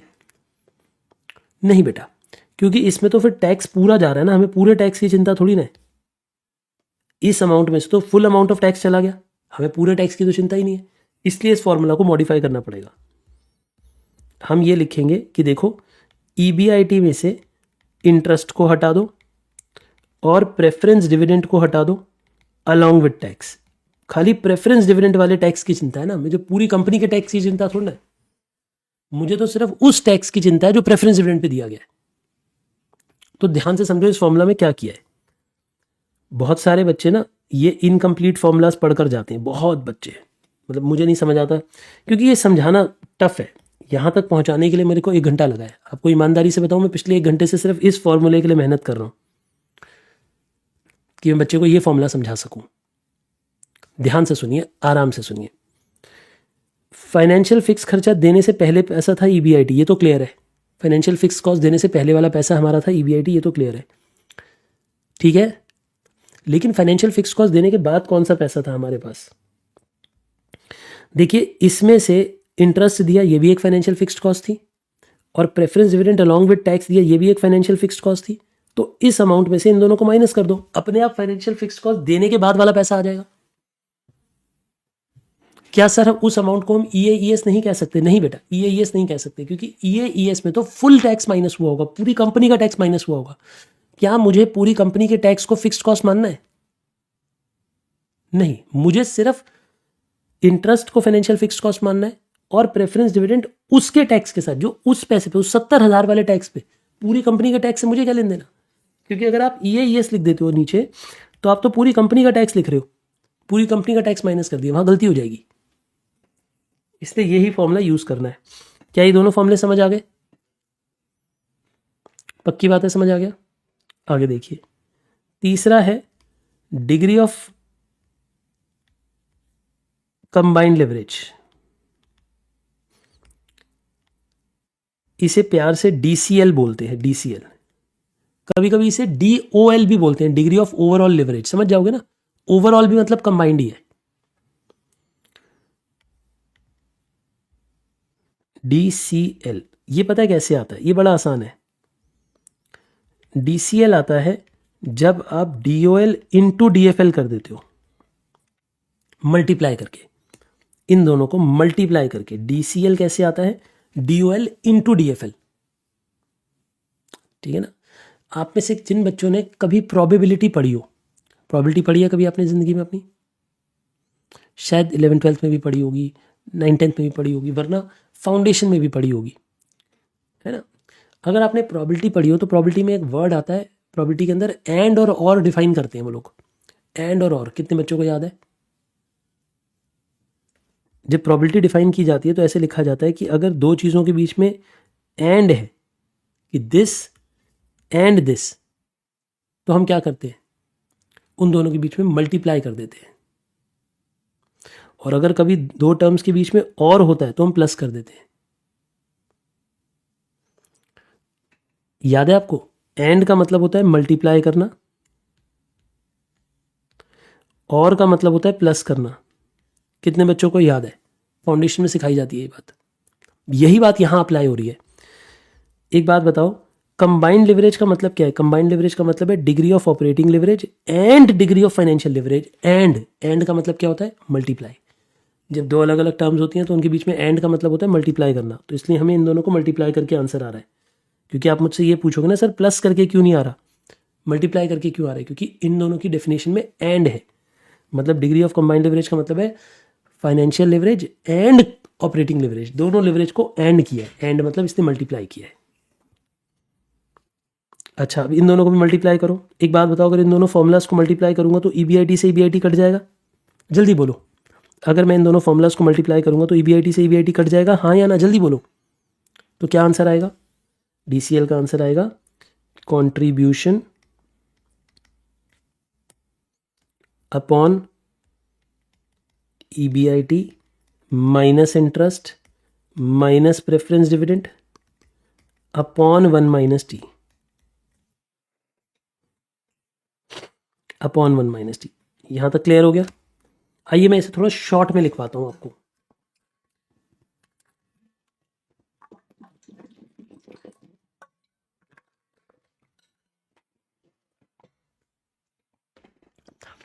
इसी फॉर्मूला को थोड़ा सा शॉर्ट में लिखवा देता हूं, ठीक है ना?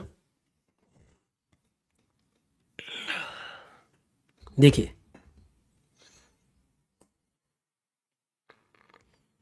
यहां तक की तो बातें क्लियर हो रही है ना आपको अभी तक?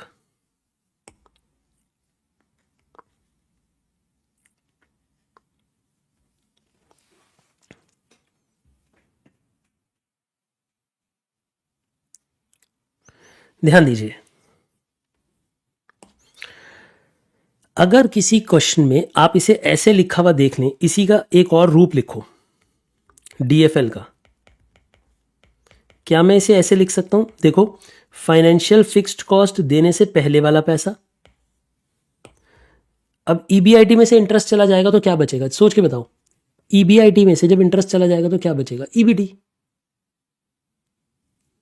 क्या बचेगा? ईबीटी।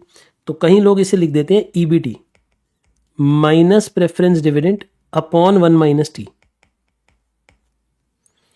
ये एक और फॉर्मूला लिख दिया हमने। अच्छा जी, एक बात और देखिएगा, if question doesn't have preference dividend, यानी कई क्वेश्चन ऐसे होंगे जिनमें प्रेफरेंस डिविडेंड होगा ही नहीं। अगर क्वेश्चन में प्रेफरेंस डिविडेंड नहीं है तो बताओ ये फॉर्मूला क्या बनेगा? अब बताओ, सोच के बताओ, ये फॉर्मूला क्या बन जाएगा अगर क्वेश्चन में प्रेफरेंस डिविडेंड नहीं है? अगर प्रेफरेंस डिविडेंड जीरो है, अगर प्रेफरेंस डिविडेंड जीरो है तो जीरो की वजह से ये हट जाएगा, ये वाला पूरा पार्ट ही हट जाएगा। तो फॉर्मूला पता है, ज्यादातर बुक्स में आप क्या लिखा हुआ देखोगे? ज्यादातर बुक्स में आप फॉर्मूला लिखे हुए देखोगे ईबीआईटी अपॉन ईबीटी। सबको समझ आया ये फॉर्मूला कैसे बना है? आपको इसकी डेरिवेशन समझ आ रही है कैसे आई है? देखो, एक एक स्टेप पता होना चाहिए आपको, एक एक स्टेप पता होना चाहिए आपको कि यहां तक कैसे पहुंचा है फॉर्मूला। क्योंकि ईबीआईटी माइनस इंटरेस्ट करके ईबीटी आता है, तो डिनोमिनेटर में ईबीटी आ गया। और अगर प्रेफरेंस डिविडेंड नहीं है तो प्रेफरेंस डिविडेंड वाला वाली टर्म गायब हो जाएगी, वो जीरो होकर वो वाली टर्म ही गायब।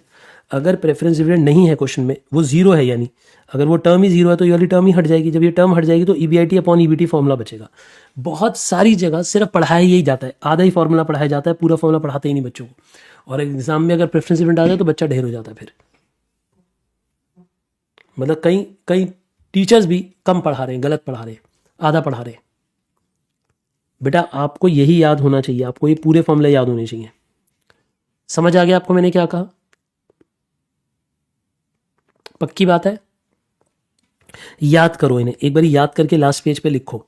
बताओ DOL, साथ साथ याद करो मेरे, DOL कैसे आता है? DOL का मतलब है फिक्स्ड कॉस्ट देने से पहले वाला पैसा डिवाइडेड बाय फिक्स्ड कॉस्ट देने के बाद वाला पैसा। तो फिक्स्ड कॉस्ट देने से पहले वाला पैसा डिवाइड बाय फिक्स्ड कॉस्ट देने के बाद वाला पैसा। ठीक है। फाइनेंशियल लिवरेज कैसे आती है? DFL कैसे आती है? DFL का मतलब है कि आप ये बताओगे फाइनेंशियल खर्चे देने से पहले वाला पैसा अपॉन फाइनेंशियल खर्चे देने के बाद वाला पैसा। और इस पैसे में से हम इन्हें माइनस करके पूरा EAS क्यों नहीं लिख रहा मैं? क्योंकि EAS लिखोगे तो उसमें full amount of tax minus हो जाएगा। हमें पूरा टैक्स थोड़ा ही माइनस करना है, हमें तो सिर्फ ये और ये माइनस करना है। लेकिन इस पे टैक्स जाता है तो खाली उतना टैक्स माइनस करना है, पूरा टैक्स फिक्स कॉस्ट नहीं है। पूरा टैक्स हमारे लिए फिक्स कॉस्ट नहीं है, खाली प्रेफरेंस डिविडेंड पे जाने वाला टैक्स जो है वो फिक्स कॉस्ट है, बाकी का टैक्स फिक्स कॉस्ट नहीं है। आगे सुनिए, तो हमने EBIT divided by EBIT minus interest minus preference dividend करा अलॉन्ग विद टैक्स, और इन दोनों को माइनस करके EBT लिख दिया। और अगर प्रेफरेंस डिविडेंड नहीं है क्वेश्चन में तो ये जीरो हो जाएगा, जीरो होने का मतलब ये हट जाएगा, तो ये EBIT अपॉन EBT हो जाएगा, यानी हमने इसे लिख दिया। क्लियर? थम्स अप करके बताइए, बोलिए मेरी बात क्लियर है आपको? बहुत बढ़िया, बहुत ही बढ़िया, आपको ये सारी बातें समझ आ रही हैं, अच्छी बात है। चलिए अब हम बात करते हैं इन्हीं के, एक आधा क्वेश्चन कर लेते हैं। इनके और फॉर्मूलाज हैं लेकिन अभी नहीं पढ़ेंगे, आज की क्लास में मैं एक दो क्वेश्चन करा देता हूँ, एक आधा छोटा मोटा, ताकि आपका कंसेप्ट और री इनकारनेट हो जाए, मतलब और बेटर हो जाए। फिर उसके बाद हम आगे की बातचीत करेंगे, ठीक है ना?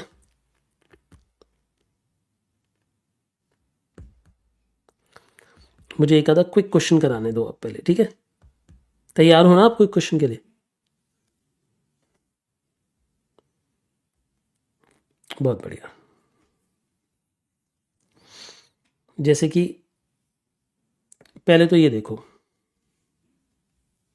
क्वेश्चन नंबर 10 का फर्स्ट पार्ट, क्वेश्चन नंबर 10 का फर्स्ट पार्ट बहुत छोटा सा क्वेश्चन है, बहुत प्यारा सा क्वेश्चन है, छोटा सा। वो कहता है जी मेरे लिए ऑपरेटिंग लिवरेज निकालो।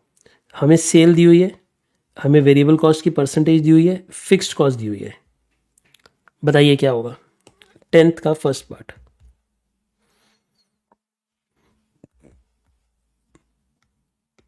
सॉल्यूशन 10th का फर्स्ट पार्ट।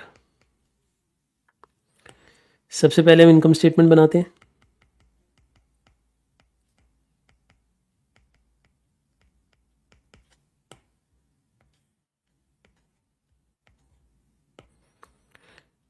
सेल्स बताइए बेटा,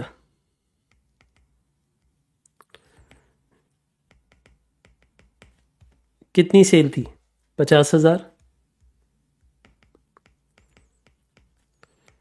इसमें से वेरिएबल कॉस्ट माइनस कर दीजिए 60%, यानी 30,000 की वेरिएबल कॉस्ट है। तो आप हमें कंट्रीब्यूशन बताइए।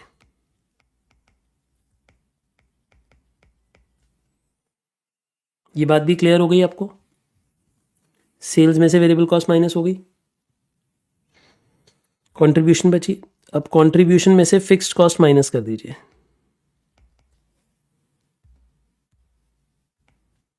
12,000।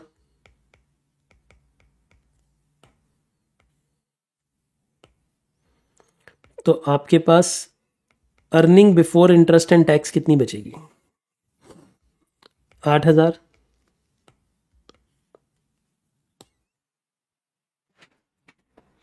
बोलिए मेरी बातें क्लियर है?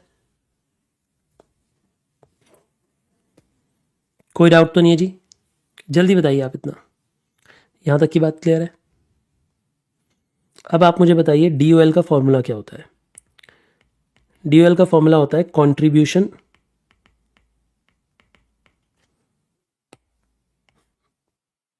Upon EBIT।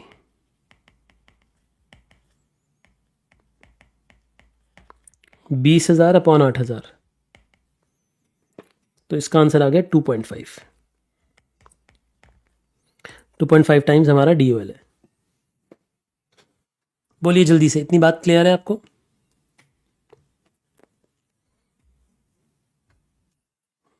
कोई डाउट तो नहीं है यहां तक?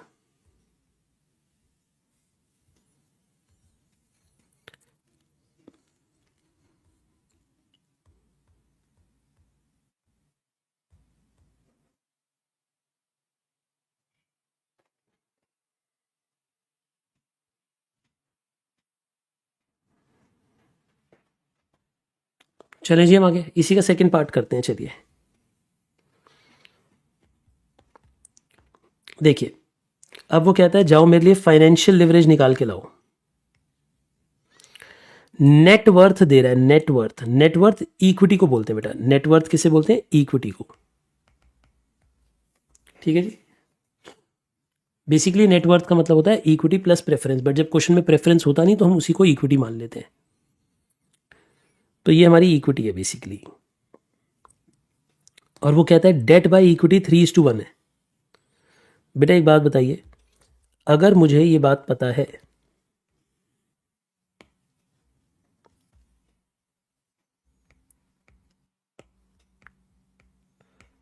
सॉल्यूशन नंबर 10 का सेकंड पार्ट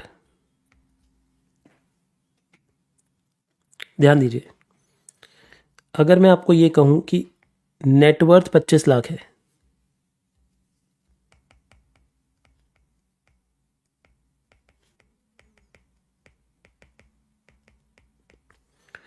और डेट बाय इक्विटी हमें पता है,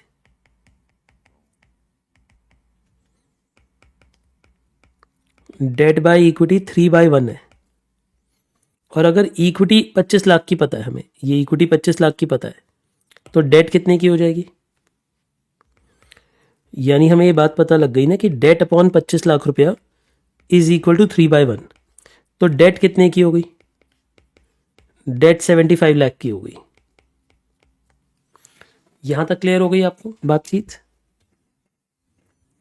चलिए और आगे देखते हैं। अब क्वेश्चन क्या कहता है? क्वेश्चन कहता है कि इंटरेस्ट का रेट है 12% और ऑपरेटिंग प्रॉफिट, बेटा ऑपरेटिंग प्रॉफिट आपको वर्ड पता होना चाहिए। ऑपरेटिंग प्रॉफिट ईबीआईटी को बोलते हैं।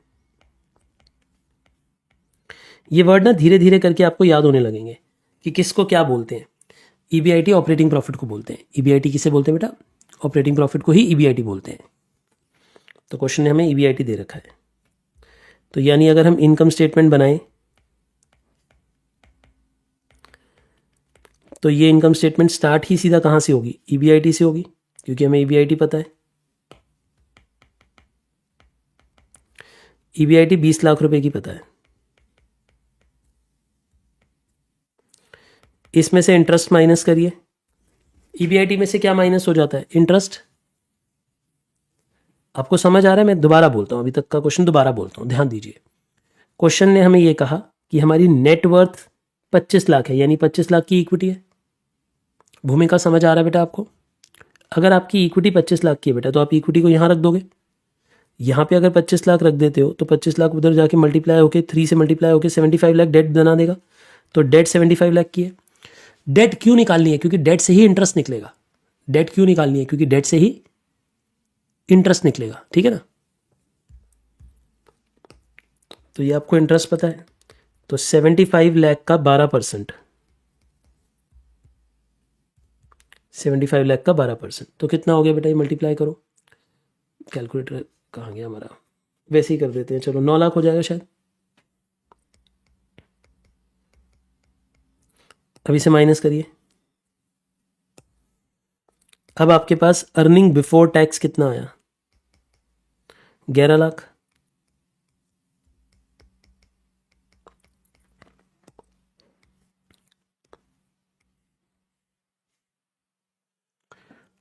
ये 11 लाख आ गया। बोलिए क्लियर है आपको?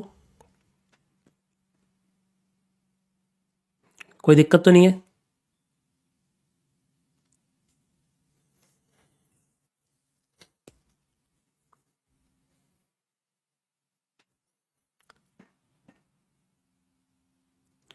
चलिए आगे देखते हैं। अब वो हमसे कहता है कि डीएफएल बताओ। डीएफएल, डीएफएल होता है EBIT upon EBIT minus interest minus preference dividend upon 1 minus T. ये लिख कर काट दो, ऐसे लिखो और फिर काट दो। क्यों काट दो? क्योंकि इस क्वेश्चन में प्रेफरेंस शेयर तो है ही नहीं। सुशोभन आपको समझ आ रहा है मैंने क्या कहा? ये लिख कर हमने काटा क्यों? इधर लिखा इसलिए ताकि एग्जामिनर को पता लगे कि हमें आता है फॉर्मूला, लेकिन काटा इसलिए क्योंकि इस क्वेश्चन में प्रेफरेंस शेयर है ही नहीं। तो डीएफएल कितना हो गया बेटे? 20 लैक्स अपॉन 11 लैक्स, तो DFL आ गया 1.82 अप्रोक्सीमेटली, 1.82 टाइम्स आ गया। क्या मेरी बातें आपको समझ आ रही है? मैंने क्या कहा? क्या 10th का फर्स्ट और सेकंड दोनों पार्ट आपको समझ आ गए? ये बेबी क्वेश्चंस थे, अभी तो बहुत कुछ और सीखना है। देखो 2 क्लास के बाद जाके चैप्टर समझ आना स्टार्ट होता है, क्योंकि मतलब तब तक हम कंसेप्ट कंप्लीट कर पाते हैं, उसके बाद हम फिर मेन क्वेश्चन पढ़ाने स्टार्ट करते हैं, तो समय लगेगा बेटा। इट्स मतलब जितने भी चैप्टर्स हैं, अब आप एक बात समझो, पूरे सब्जेक्ट में 7 ही चैप्टर हैं, तो चैप्टर भारी होंगे ना, अच्छे होंगे, डेप्थ वाले होंगे।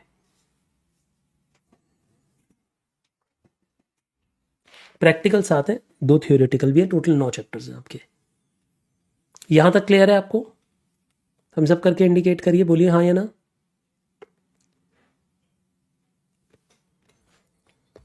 बहुत बढ़िया। आपको ये बातचीत समझ आ गई, मैंने क्या कहा? गुड। आज का आपका होमवर्क यही है, आपने जितने मैंने फॉर्मूलाज लिखवाए हैं, जितने भी मैंने कंसेप्ट लिखवाए हैं, उन्हें रफ शीट में एक बारी लिख के प्रैक्टिस करना, ताकि हम कल की क्लास में आगे बढ़ सकें। ठीक है ना? बोलिए क्लियर है आपको? चलिए, I will see you guys very soon in the next class. ठीक है ना? पढ़कर आइएगा, तब तक इतना पढ़कर आइएगा अच्छे से। Take care.